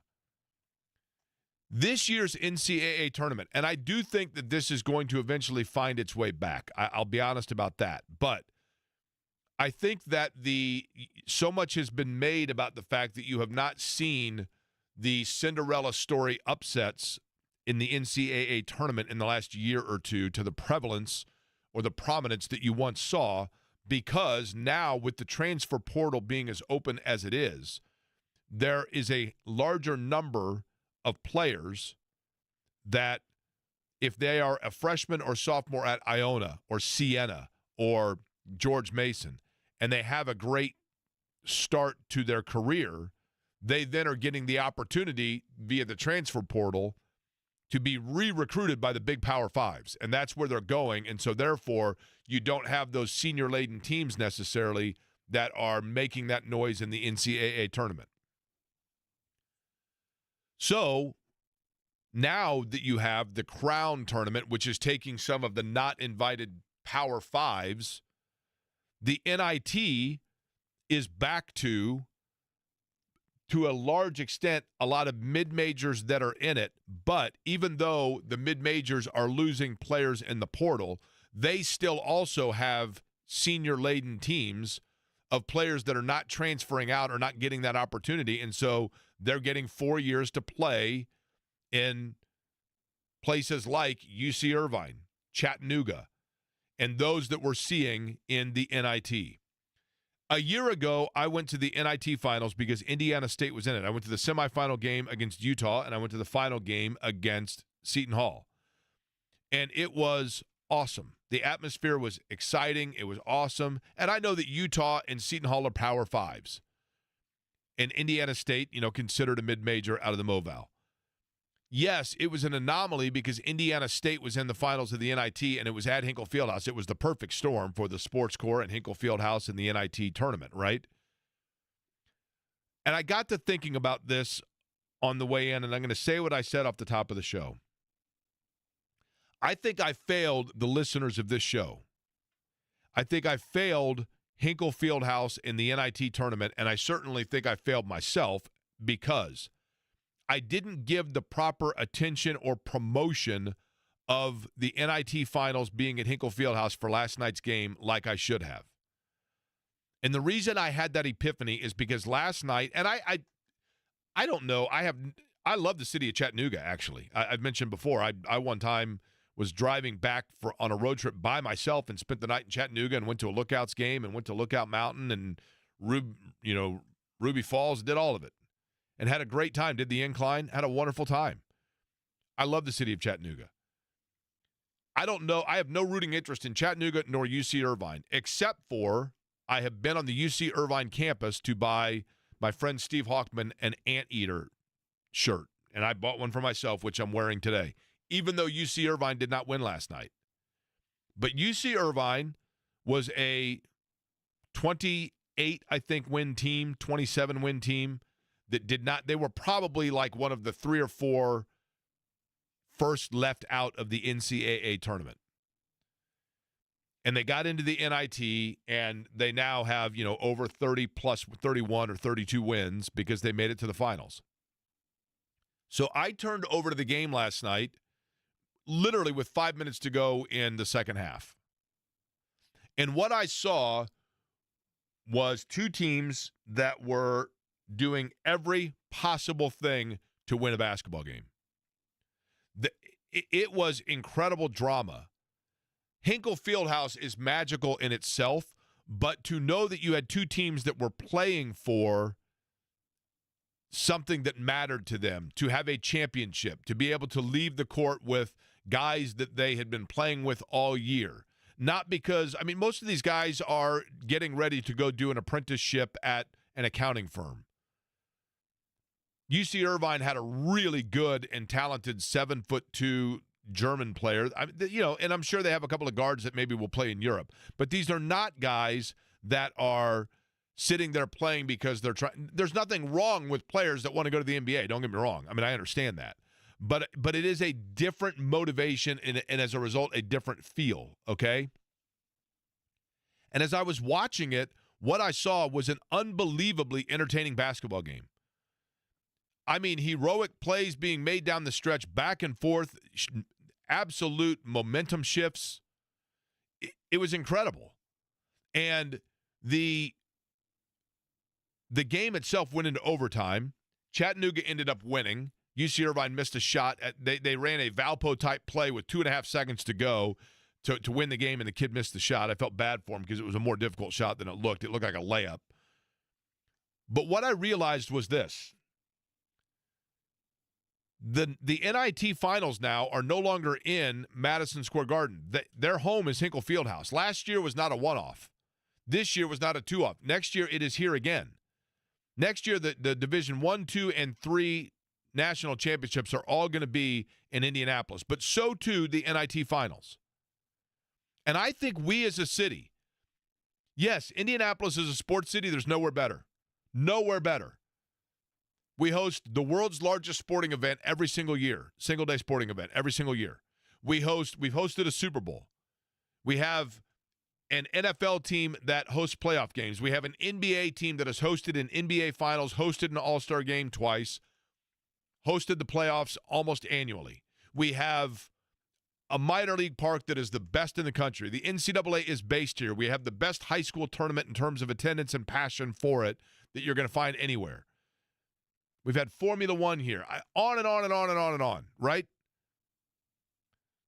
But we need to continue to show that we're a great sports city by promoting and embracing the things that are happening here. And that's why I think next year, we've got 360 whatever days to prepare for this. Next year, when the NIT finals are at Hinkle, I think Indianapolis, we the people, the sports fans of Indianapolis, need to start making this part of our calendar. Because it was unbelievable drama. It was totally fun to watch. The tickets are they're not expensive. Steve told me he bought 2 tickets in the 10th row for $25 total, right? And you have the kid for Chattanooga that they interviewed after the game last night. He was almost crying, and he's like, this means everything to me that we won this game. Dayton, Ohio hosts the first 4 games in the NCAA tournament. The play-in, as we call it, games. And sure, I'm sure the first couple of years they're like, why do we want to go out and watch UCLA play? What do we care about North Carolina A&T and, Alabama State? But it's become a thing. Everyone knows now that the play-in game is in Dayton. It's a phrase in the tournament. Like, oh yeah, what are the 4 teams going to Dayton? And Dayton, Ohio is the perfect place for it because that city shows out and comes out and supports the game, and it's packed, and it's a great environment. The week of the NIT finals happens right before the Final Four. Yeah, there might be a Pacer game that week, but what else is going on? It's kind of a dead week in the world of college basketball. You've got like the senior dunk contest and three-point shootout at Final Four weekend. But aside from that, on the Wednesday or Thursday or Tuesday leading into the Final Four, you're kind of sitting back thirsting for games again of March Madness.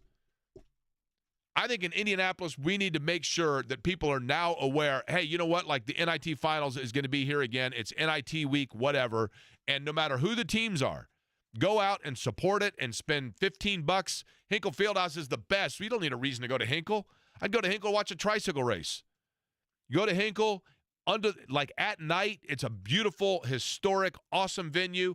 And you see two guys in two schools like that last night in Chattanooga and UC Irvine that are playing the game of. If we in Indiana claim that we love basketball for the purity and the love of the game, there was no better display of that than last night. And it took a school from Tennessee and a school from California to come here and show it to us.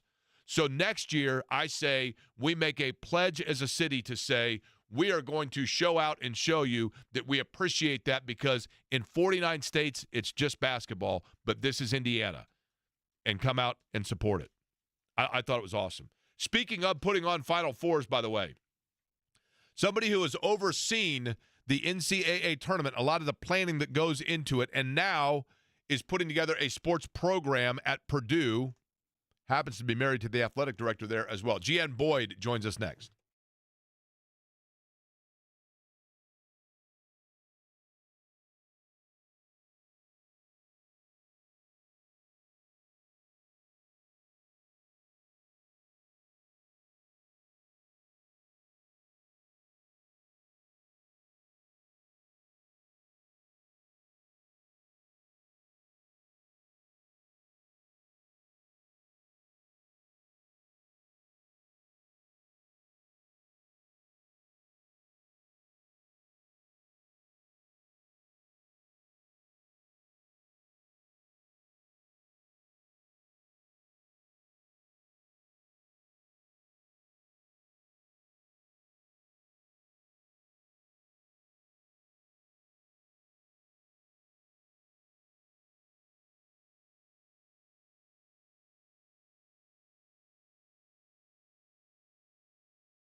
If you are somebody who aspires to get into sport management, or for that matter, if you are somebody who is interested in putting together or advising on or figuring out how to showcase the NCAA tournament, host Final Fours, there is no better person than our next guest to answer questions from a wide array of areas of that. Her name is Jeannie Boyd. She is the Executive Director of Sport Management at Purdue University and joins us on the always busy and available to be sponsored guest line. Jeannie, how are you? Thanks for joining us.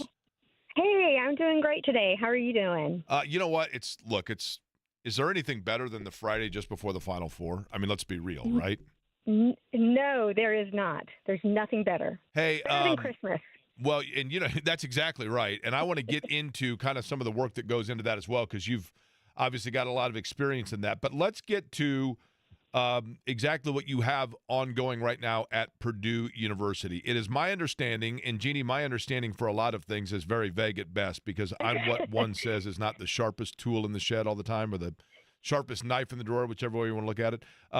You have a new program that is getting underway that you are developing in terms of sport management classes and degrees that one can take at Purdue. Enlighten me more on that. So again, thank you so much for the opportunity. We're really excited about the program that we've been working on for about a year. A lot of folks are really surprised that this didn't already exist, taking into account the success athletically and also just the strong academic reputation of Purdue. But in fact, it didn't exist. So about a year ago, we decided, hey, let's build this. It is going to roll out in the fall of 25. And it is a 36-hour master's degree program. It's a residential piece, meaning that none of the courses are going to be taught online. And courses will be taught in both locations, up here in West Lafayette and down there in Indianapolis, with the whole premise of we want to position these young men and women to be the next generation of great sport leaders. And one of the things, Jeannie, to me, let me tell you why, from my perspective of understanding this, why this is advantageous, more so than in virtually any other city. When you look at the Indiana Sports Corps, or you look at the events that come through Indianapolis, whether it be, next year, all of the college basketball championships will be in Indianapolis. Obviously, you have a number of different sports that Indianapolis either hosts temporarily or is the permanent annual host city towards. I would imagine that this is the perfect opportunity for somebody to further cement their education perspective of being able to then stay in the Indianapolis area. Like Purdue is doing a service to Indianapolis by keeping its graduates potentially rooted in Indianapolis to assist in these organizations putting on said events. Have I nailed what the overall picture is here? Absolutely. Absolutely. There's no better place to host, attend, or come and be a fan of these sporting events than Indianapolis. I mean, being home to 11 professional sports teams, state-of-the-art athletic facilities, and numerous national sport governing organizations or bodies, we call them NGBs. Indianapolis is just amazing. It boasts some of the best event spaces. It's walkable. It has great hotels, friendly and well-trained volunteers. The Indiana Sports Corp is just amazing. They do a tremendous job. And you know what? They're going to be a really important piece of the puzzle for our graduate students. I was recently asked to participate in a committee that focuses on sports studies, and so it's like a sport in academia summit. And it's led by the Sports Corps because they have found over the years that there's a huge disconnect between what's being taught in the classroom setting versus what's really needed by the industry partners. And so, again, the industry partners, specifically the Indy Sports Corp, are going to be a huge part of our program. Not only will they provide students with, the hands-on and practical experience and the opportunities to simply just be connected and the networking and all of that, but our partners are going to be involved in course development and construction, in evaluation of students' performance, providing continual job, feedback. And they're also going to have a big relevant part to our curriculum, so we can make sure that we stay on trend and and provide relevant learning opportunities for these students. So when they graduate from our program, there's a seamless entry into the workforce. So, Jeannie, this and is they stay here. And they stay here in the state. Well, that's the big thing, right? Because, Purdue graduates, because of Purdue's such a fabulous school, and its degree is so coveted. Some of the degrees at Purdue are more esoteric than other universities. So it seems like a Purdue degree has more of a shotgun start, if you will, than a lot of other universities where people are going all over the country, right? And this allows for Purdue alumni to stay in the area. Jeannie Boyd is our guest, the Executive Director of Sport Management at Purdue University. So this is a symbiotic relationship, if you will, with the sports corps, in the fact that they are going to be able to take advantage of the talent that you're creating, but you are also, if somebody is taking this program, going to have the ability to facilitate for those students to do some work or shadow within the things being put on by the ISC, correct? That is absolutely correct. We have professional partnerships with not only the sports corps, but Purdue Athletics and others. We're starting having a lot of different conversations with other sport entities down there. So we hope to cast a wide net of our industry partners. And again, we'll rely heavily on them in regards to what do you need? What are you looking for? What are some of the, the top trends, and making sure that we're teaching those types of things to our students. Now, I've got to ask this. Jeannie Boyd is our guest, and we're talking about this program at Purdue, but you were the director of the NCAA men's basketball tournament for, 12 years? Is that right? I was, yes.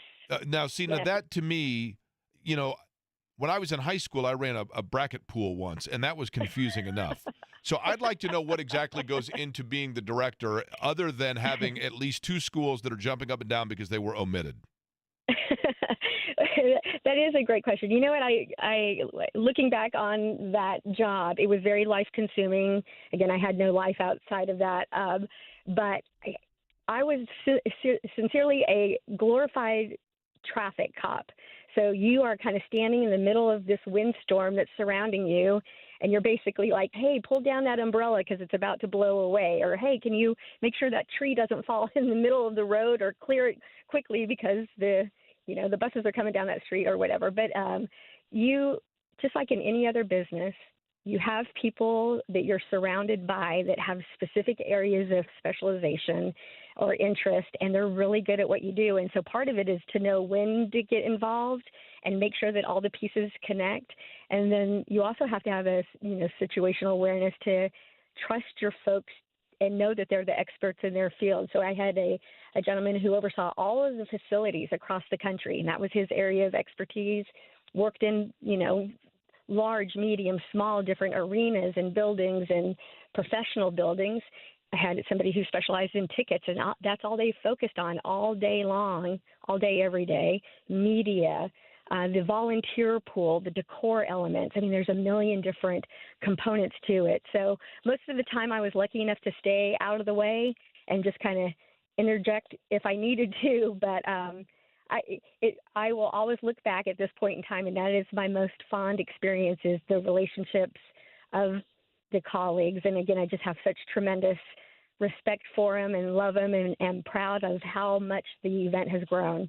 I remember, Jeannie, the Final Four obviously was here in 1980. I don't necessarily remember that one well. At 91, my senior year of high school, it was here. It came back in 97. It was here again in 2000, if I'm not mistaken. But I do remember this. In 2006, walking into the Final Four, I remember thinking to myself, for the first time, these umbrellas seem to be much more secure than any other year that I've walked into this joint, right? I noticed that. And I'm not trying to make light of our recent weather happenings, but I was telling Derek yesterday that at that specific, I think it was 2000 or 2001, 2000. The wind was coming and blowing right when the concert was starting. And so, yes, we just need to make sure that those are baptism by fire, right? Right. You have to batten down the hatches for sure. Hey, let me ask you this, Jeannie. Jeannie Boyd is our guest. I was just talking about last night. I thought the NIT championship game in Hinkle, it was great basketball theater, and that is such a great venue. And I think a lot of people didn't even realize maybe that game was taking place here in Indy. And if this is going to be another on the calendar of events that Indianapolis hosts, the NIT championship game, and then obviously next year the Final Fours and all of the tournaments that are coming here. I want the city to continue to put its best foot forward for the world of basketball to see how much it means to people here. Why is, in your opinion, in your expertise of observation, why is Indianapolis the best host city? I think a million reasons. Again, I give the analogy, or I think about Indianapolis and the ability, they're almost already there, but they have the ability to be what Nashville is to music, in a sense of if you are a sound operator, if you are a performer, if you work in management or contracts or event planning, concert planning, anything and everything related to music, it doesn't matter again how you touch it, you want to be in Nashville. And Indianapolis has all of those opportunities and those components already in place to be the Nashville, but be that for the world of sport. We have motorsport. We have professional sports. You have outstanding facilities for youth sports. You have national, again, governing bodies with the NCAA and the High School Activities Association. You have state bodies. All of the components are there. We just need to get our arms around it and continue to grow. And everybody's absolutely confident that that's how it's going to land. But they just do such a great job. I think part of it, too, is the Midwestern feel to it. Every single volunteer, when you get off the airplane, land in Indianapolis, get off the airplane, there are volunteers who are, they're welcoming you. They're just so...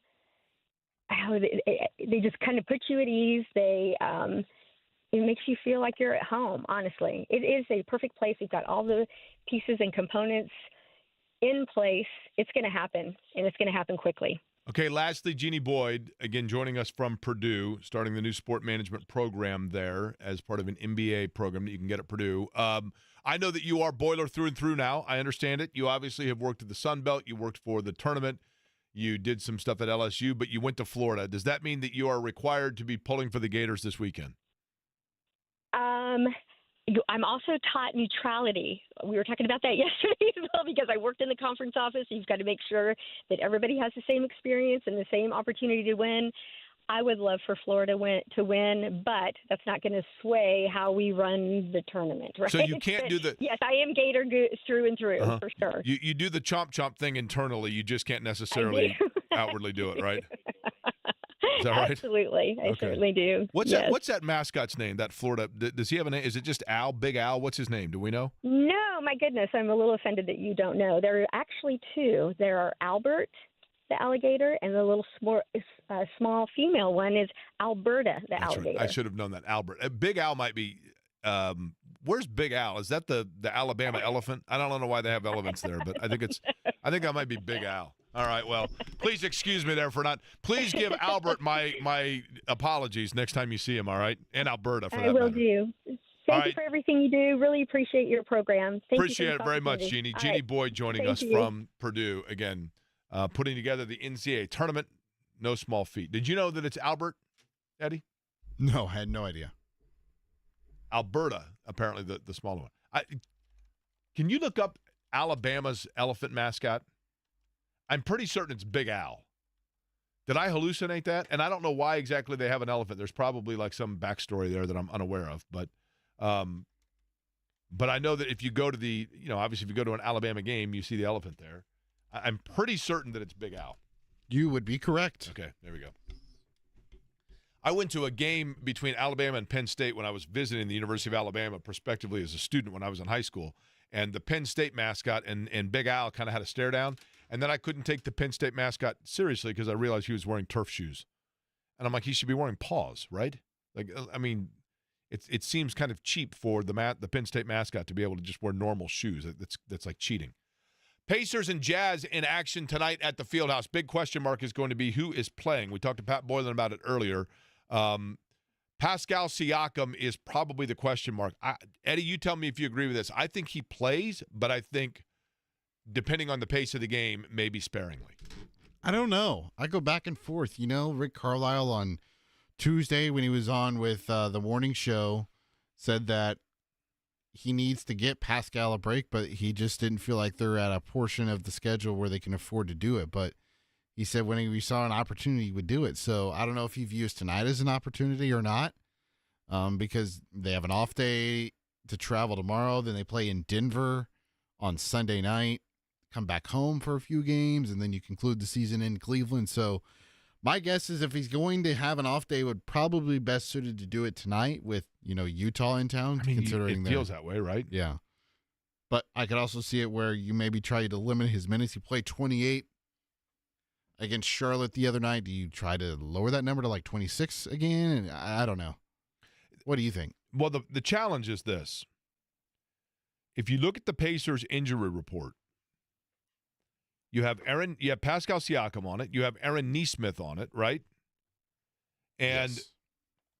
Obviously Isaiah Jackson is already out. But those guys, if Siakam and Nesmith are both on it and Mathurin is just coming off of it and is still, let's say, fragile, the problem is there's a lot of crossover in terms of the minutes and or duties and responsibilities of those players. So if you are wanting to spell one of those guys, you've got to have the other on the floor at some point. So do you, at that point, kind of rotate it through where if you're in terms of the games or the minutes that they're going to take off, maybe instead of just listing them as out, you just do it by committee and you put it on a minute restriction. Look, Siakam's going to play 15 minutes. Nesmith's going to play 15, and then Mathurin picks up whatever. I'm not saying that they always play the same position. Oftentimes they're on the floor at the same time, but you get my point. You have to remember, too, Jake, they when they went to Minnesota a couple of weeks ago, they ripped out their entire starting five pretty much, and they still won that game in Minnesota. You know who's a key player for them in those situations? T.J. McConnell. Yes, but not the guy that I'm thinking of. Thomas McConnell Bryant? for sure. Huh? Thomas Bryant? Yes, but not the guy I'm thinking of. Jarris Walker? Yes, but not the guy I'm thinking of. Ben Shepherd? Yes, but not the guy I'm thinking of.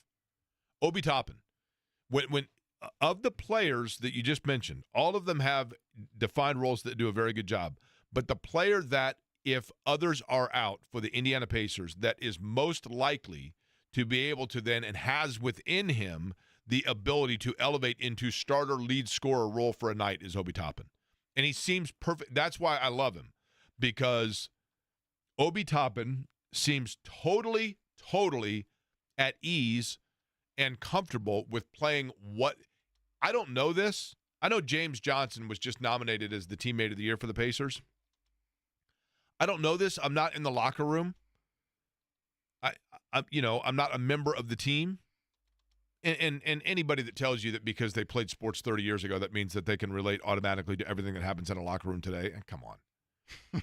Okay? But I would guess that Obi Toppin has to be considered by his teammates a great teammate, because he has shown that he is certainly capable of being a guy that either can start for you or be a primary offensive option for you.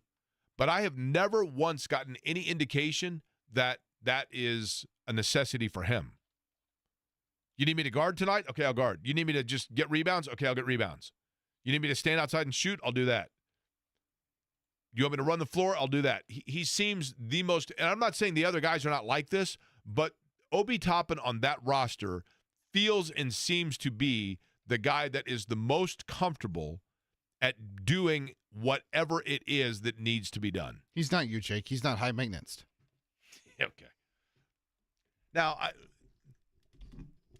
I'd like to think of myself, Eddie, as very low maintenance.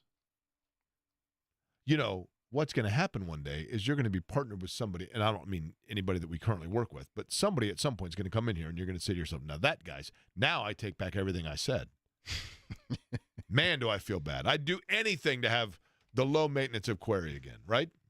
Sure. Do I look like a high maintenance individual? Oh, yeah. Just kidding. No.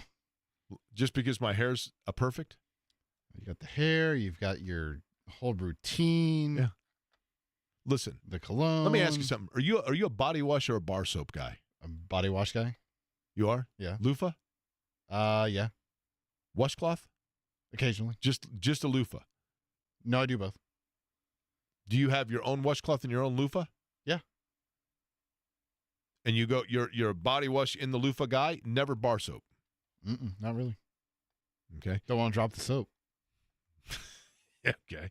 Now, how about this? When you do it, and I don't know how often you have to do it because you got the goat there, but when you shave, do you shave in the shower or in front of the sink? In front of the sink, so I have a mirror to look at. Okay. Shaving cream, no shaving cream. No shaving cream, no.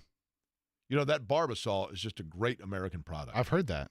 It's just a great American product. And occasional caller Keith, who is a hoarder, he occasionally calls the show, but he also is one of these eBay reseller folks. But as a result, he's become a hoarder.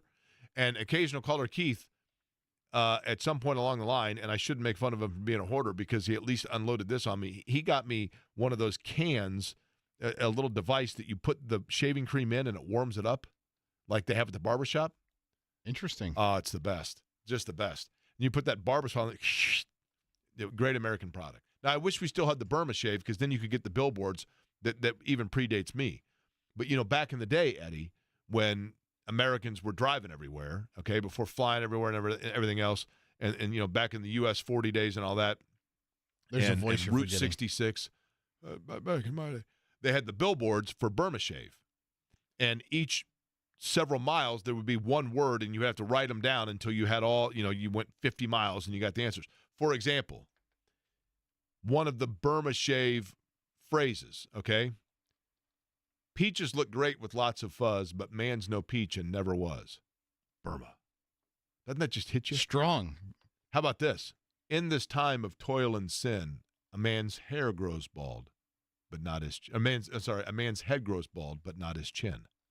Burma shave.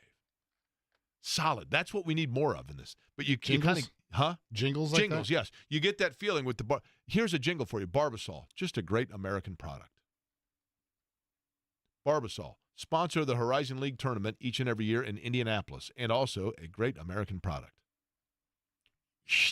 And then you put it in the little, wonderful. But I am, just so you know, and I'm not saying it makes me high maintenance, but I am Neurotic. I like the Pinode. Do you like the Pinode? What? The aftershave balm? Never used Usually, it. I like Kiehl's. So I will do this. I'm not saying this makes me neurotic, okay? And we got a Franciscan Feel Good for the Heart Friday coming up in just a couple of minutes. But I will tell you this. I love the Barbasol, the warm when I'm getting ready to shave, right? Then when I get in the shower, I've got a regular antibacterial soap that I use, just like your standard bar soap. And then after that, I go with a designer soap. A guy named Justin that listens to the show makes his own design, like scented soaps. They're fabulous. So then I go with a thing of that. Then I use the loofah and a shower gel for all of that.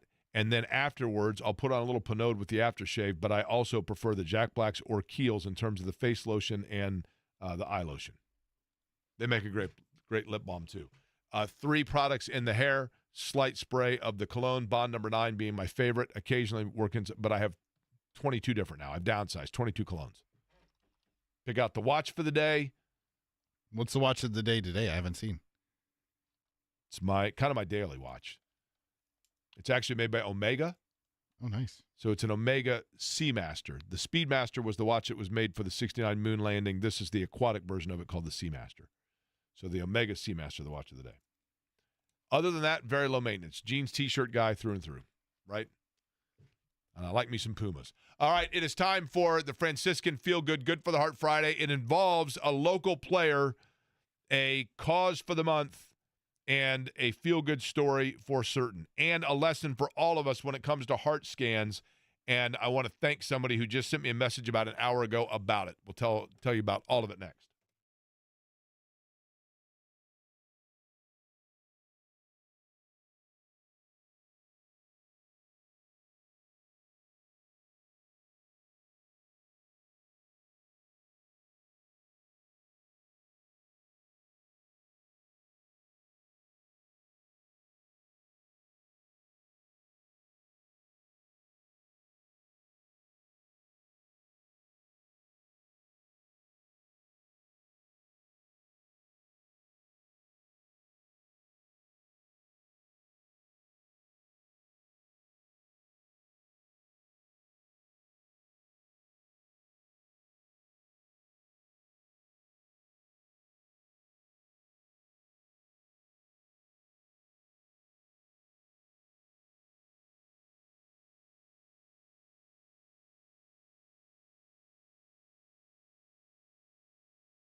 Hey, it's a Friday. Always, always happy to bring for you the Franciscan Health Feel Good, Good for the Heart Friday. And one of the things that I have most enjoyed about this segment, and one of the things that I appreciate them allowing me the platform to do, is to tell people about the importance of heart scans, for example, and A, how simple they are, and B, what a difference it can make. Now, I kid you folks not, I got the following text earlier today. Hey, Jake, I ran into a couple of years ago going into Blind Owl, which, by the way, happens to be where I was when I had my heart attack, coincidentally enough. You were walking down the sidewalk. I held the door for you. I was wearing a Cardinals hat, and you stopped and told me about covering Albert Pujols in his young career. I'm texting you because I finally had a heart scan. The results startled the heck out of me. I'm a reasonably healthy 66-year-old guy and have never had serious or even semi-serious issues. This time I was shocked. Please keep telling your listeners and people that you meet at a random bar to spend the $49 and get this potential preventative 15-minute scan. Sorry for the long text. Do not apologize at all. Because let me first tell you folks from the non-doctor perspective of what a heart scan does. You can be the healthiest, most fit of individuals doing all of the right things when it comes to your heart health, but one of the things that naturally takes place over the course of time is you can get calcium deposit essentially inside the linings of your heart. And that calcium becomes, for the most part, for a lot of people, it can harden your arteries, number one. But in the case for me, for example, I had a rogue piece of plaque that broke free, not unlike the calcium, but a plaque that broke free and scraped the wall of my artery of my heart, which then clotted my heart and caused the heart attack that I had. A heart scan, which is just $49, it's non-invasive, it's very simple to do. When you get the heart scan, it gives them an idea of how proactive they need to be in terms of the medicine or the lifestyle change necessary for you to minimize your future risk of a heart attack. My buddy Ty, by the way, just sent me a message. Jake, I'm here for the heart-to-heart talk coming up on 5 years next month. So if Ty is getting ready for the 5-year mark of his heart attack, that means that I'm not far behind him, because I will never forget calling him and saying, look, man, this is my number one fear in life, is a heart attack. Like, what did you feel? What did you go through? And so Ty understands that you just feel this responsibility for it. A heart scan offers your doctor an opportunity to then get a gauge of where you stand, and you get a heart health risk assessment with your heart scan from Franciscan. The number one heart program in Indiana for cardiology by Health Grades, number one in Indiana for interventional coronary care and major cardiac surgery by CareChex. Franciscan Health gives the affordable heart scan for just $49. You can self-refer, you can pay out of pocket, you get the free heart health risk assessment that is included in every single screening. You simply can't afford to not do it. It is very easy to do, and it gives you a peace of mind, even if the results aren't what you wanted.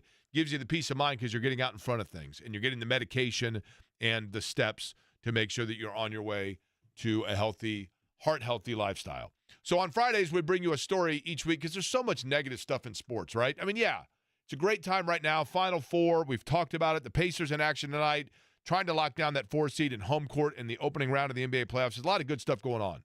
A lot of negative stuff, too. And so in the world of sports locally, oftentimes I like to profile or talk about those that sport is giving them their opportunity for their shining moment, if you will. And earlier this week, we had the discussion. As a matter of fact, yesterday, when I believe it was Josh called in and said that his son was autistic. And I said, hey, you know what? It's actually Autism Awareness Month.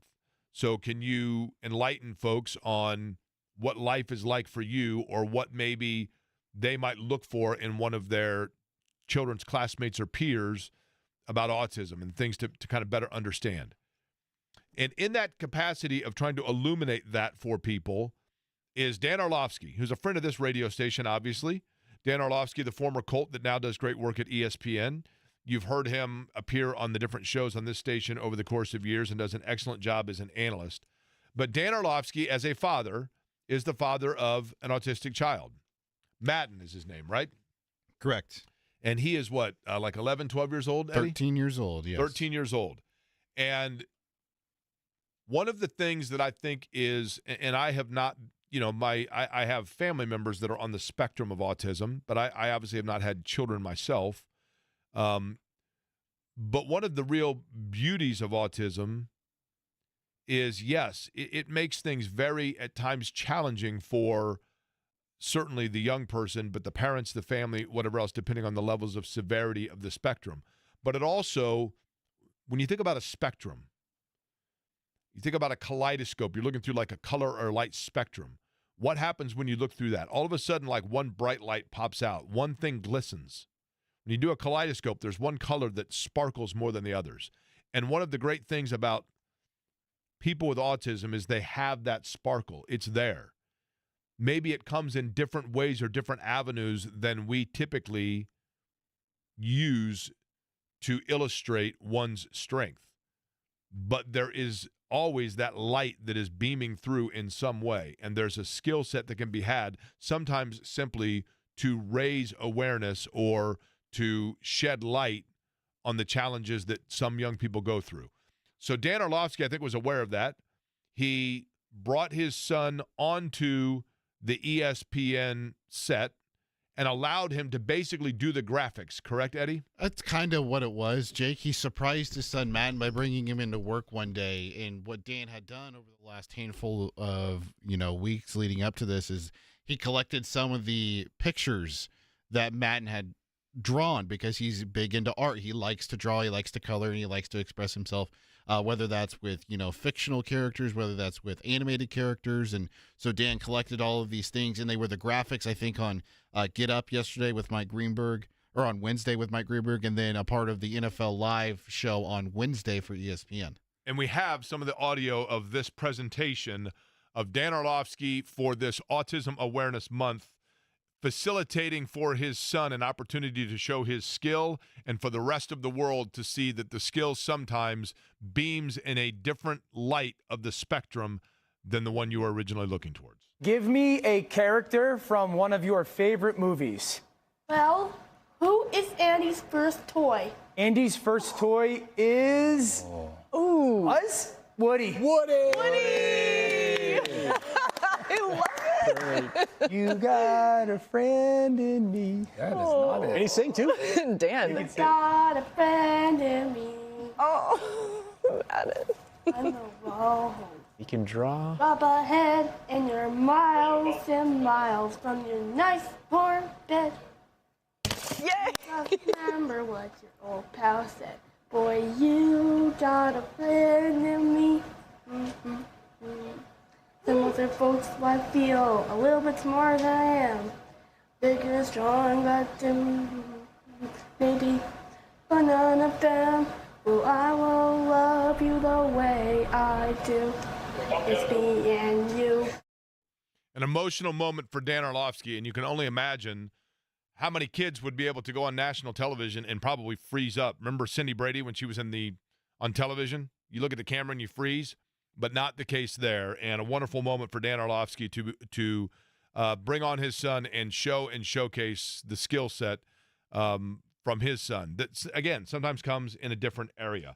But a wonderful moment on ESPN and a great job by Dan Orlovsky to shed light on autism awareness. Again, when it comes to shedding light for your heart and finding out exactly where you may be in terms of your heart health and the risk assessment, Franciscan is number one. The number one heart program in Indiana for cardiology by Health Grades, number one in Indiana for interventional coronary care. And I look forward each and every Friday to telling a different story. But most importantly, like the text that I receive, to getting, even if it's just one of you, to go out and get that heart scan, not for me, not for Franciscan, but for you, for that peace of mind of making sure that we're making a difference. I know Ty would say the exact same thing, because Ty was a huge, when I had my heart attack, and even before it, knowing that somebody else out there could provide that roadmap for me and that I could lean on through that, and that somebody else had gone through it that I knew was big for me. And so I think Ty would agree with me that if we can just simply make the difference of getting one person to become conscientious of their heart health and making a difference for them, then the goal has been met. We have tickets to give away. Is that correct, Eddie? That's right, Jake. Flaming Lips and Modest Mouse. Like I said, if I was a rodent, Modest Mouse, baby. We'll do it on the other side. The telephone number, though, is 317-972-3005. That's 317-972-3005. We're going to do this, I guess, in the form of get to know your listener, have a slight conversation. Yesterday, somebody texted me, said their favorite part of the show is get to know your listener. I said, really? Was it a kid? No, but it's somebody who is just glad because that means that there's a listener talking and not just me, which I think people enjoy. But if you want to go, August 18th, Everwise Amphitheater, the lawn at White River, 317-972-3005 is the number.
Oh, no, I almost said 239-1070. We have a temporary number, 972-3005. You know, we're moving stuff around here. They found, by the way, my understanding, the chipmunk that had eaten through the line, they found him. Twiggy. No way. Oh, yeah. What's Jonathan Taylor doing in our building? Water skiing. It's the water skiing squirrel. Paul joins us on the program first. Hi, Paul. How are you? I'm well, thanks. Paul, I commend you on your grammatically correct answer there, first off. That's very impressive. Can we play a little get to know your listener with you, Paul? We've done this segment before, and we got a lot of success with it. Kids love it. We've done a lot of research. Okay. Are you cool with that? Yeah. Okay. Paul, if you don't mind me asking, how old a fella are you? I am 55. 55-year-old Paul. Okay. That puts you graduated high school somewhere around 88, 89, somewhere in there? Correct, 88. 88. What school was that? Valparaiso High School. Valpo. Okay. And then other than I-65, what exactly brought you to the Indianapolis area from the region? Do you consider Valpo the region, by the way? It's kind of a watered-down version of the region. I would say my family's originally from Gary, so I would say more your Lake County would be considered the region. So okay. So I would answer no. Okay. And then how long have you been in the Indy area? I've been here since the mid-'90s. Okay. Job or woman brought you here? Job. Okay. Now, Paul, if you don't mind me asking, what line of work are you in? Financial services. Oh, really? Well, that sounds very official, right? Everything going okay financially? Been a rough day, right? It's been a tough couple of days in the market, but we're still making loans and helping people with their financial wellness every day. Okay, well, that's very much appreciated, Paul. This is the trickiest question and get to know your listener, and it's one that my mom holds her breath each time I ask it when she's listening. I'd like to know what you like, but more importantly, what you don't like about the program. What I like about the program? And that's a brain teaser, isn't it? Yeah, I mean, I tend to lean toward the positive side of things. I think I like your I do love the Positive Fridays. I'm someone who's a big fan of the heart health and have had a couple scans myself over the last 30 years. So I like the good news stories that you have, and I like some of the interviews that you've done with some of the high school athletes. I think that those are some of my favorite segments. Well, that's cool. All right, Paul. Now, Paul, here's the last question. Do you ever find yourself, especially if you're on the beach, if you're on vacation, you're taking advantage of those financial services you have, and you got a little extra coin, you go somewhere warm, and then you notice that you forgot your Blistex, your chapstick, your beeswax, and you notice that all of a sudden that your mouth is very hot. Do you know why that is? I'm dehydrated? Well, that, and you also have flaming lips, which is exactly who you're going to go see on August 18th at the Everwise Amphitheater. Paul, I appreciate you hanging around. Yes. There we go. That's what I like from Paul, the enthusiasm. Paul will get your information, so stay on the line. Who else do we have here, Eddie? I'll let you pick a number, 1 through 6. I'll go with 5. Todd. Todd, what's going on? Hey, how's it going? You know, I'm all right, Todd. Yourself? Doing great, thanks. Are you in the Indianapolis area right now, Todd? I am. Are you outside? Right by the Can you give us River. What's that? I live on the White River. Do you really? In a van? Yeah. Yeah, exactly. Okay. Todd, can you give us an update on the weather outside by chance? First off, everything going okay? What area, like what side of town are you on? Yeah, I'm over by the White River Yacht Club, and the river is raging right now. It's Ravenswood, baby. Yeah, that's right. That's exactly right. I don't know if you know this or not, Todd, but this is a little rule, and I don't want any felines harmed, so I'm not going to use the phrase you can't swing a dead cat. But you can't swing a dead stick around Ravenswood and not hit a quarry. Did you know that? I did not know that. That's good information. All kinds of quarries that went through White River. My cousins Michael and Robin and Thurman, you name it. I got all kinds of quarries. That's my peeps. Ravenswood are my peeps. I'll be on the lookout for them. So, Todd, how old a fella are you?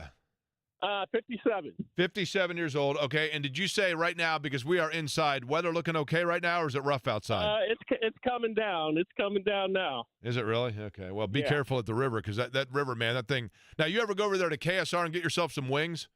Oh, absolutely. One of my favorite stops. And, man, I'll tell you what, the beer at KSR, Larry keeps that beer frigid cold, man. Frigid cold. Absolutely.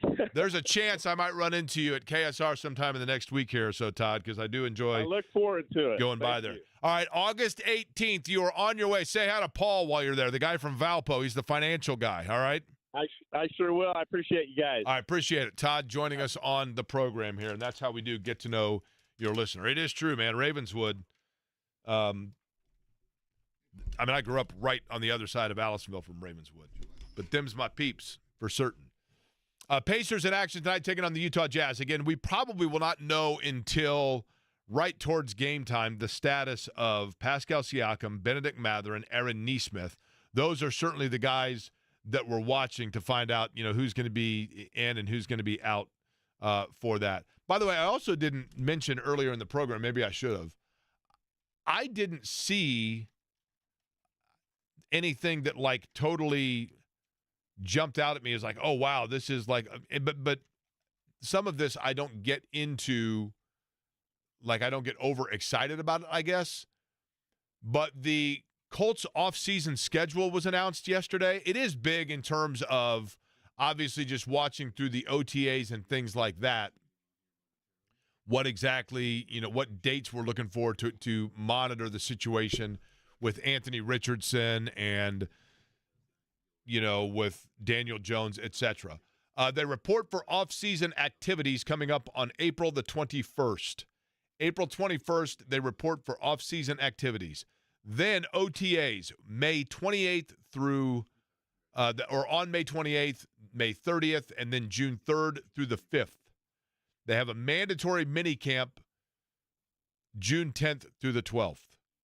So there are your dates for the Colts in terms of the 21st basically is what I'm getting at. That's where the report for off-season activities begins on April 21st. And then, obviously you got the draft coming up, the whole slew of things. But it is fascinating to me, as I've said before, how it is more so than any other league. Like in baseball, I know this isn't the case, but in baseball, it feels like literally when the season, and they have a long season, but in September, October, when your year's over with, depending on, how your team does, it feels like literally it's just go in a basement and watch movies and eat pizza until spring training, and then you get in there a couple weeks early and run around a little bit and work the weight off, and you're good to go.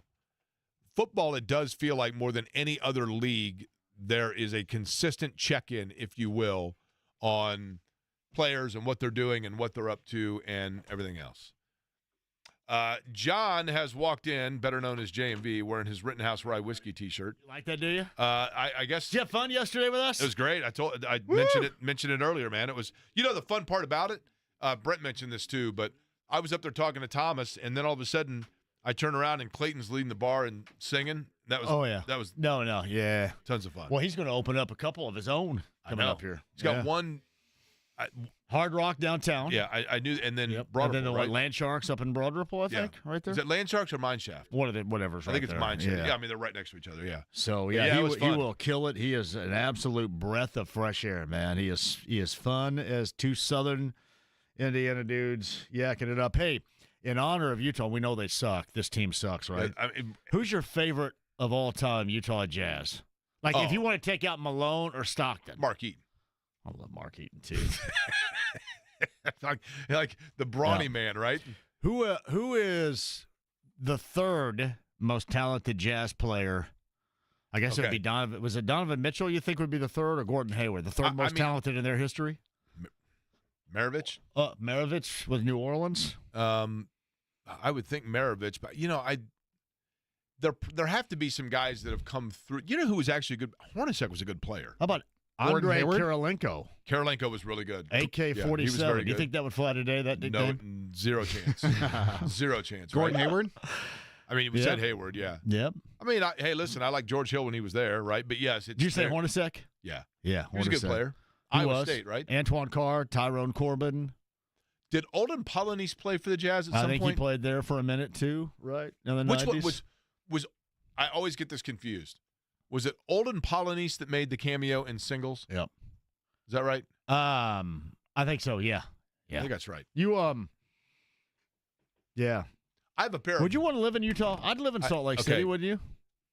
When I was a kid, I had this grandioso vision that I would live it someday in Salt Lake as a sportscaster and have a house. I thought of Geist, and I thought, well, I have a house on the Great Salt Lake. I had no idea that the Great Salt Lake is just a huge salt plain, and there's no one within 30 miles of it, right? Didn't Rickard? I think Rickard did radio in Salt Lake City, there. right? I think it's a beautiful place. I mean, and I was talking to Davey Hamilton about this the other day. He's a native of Boise.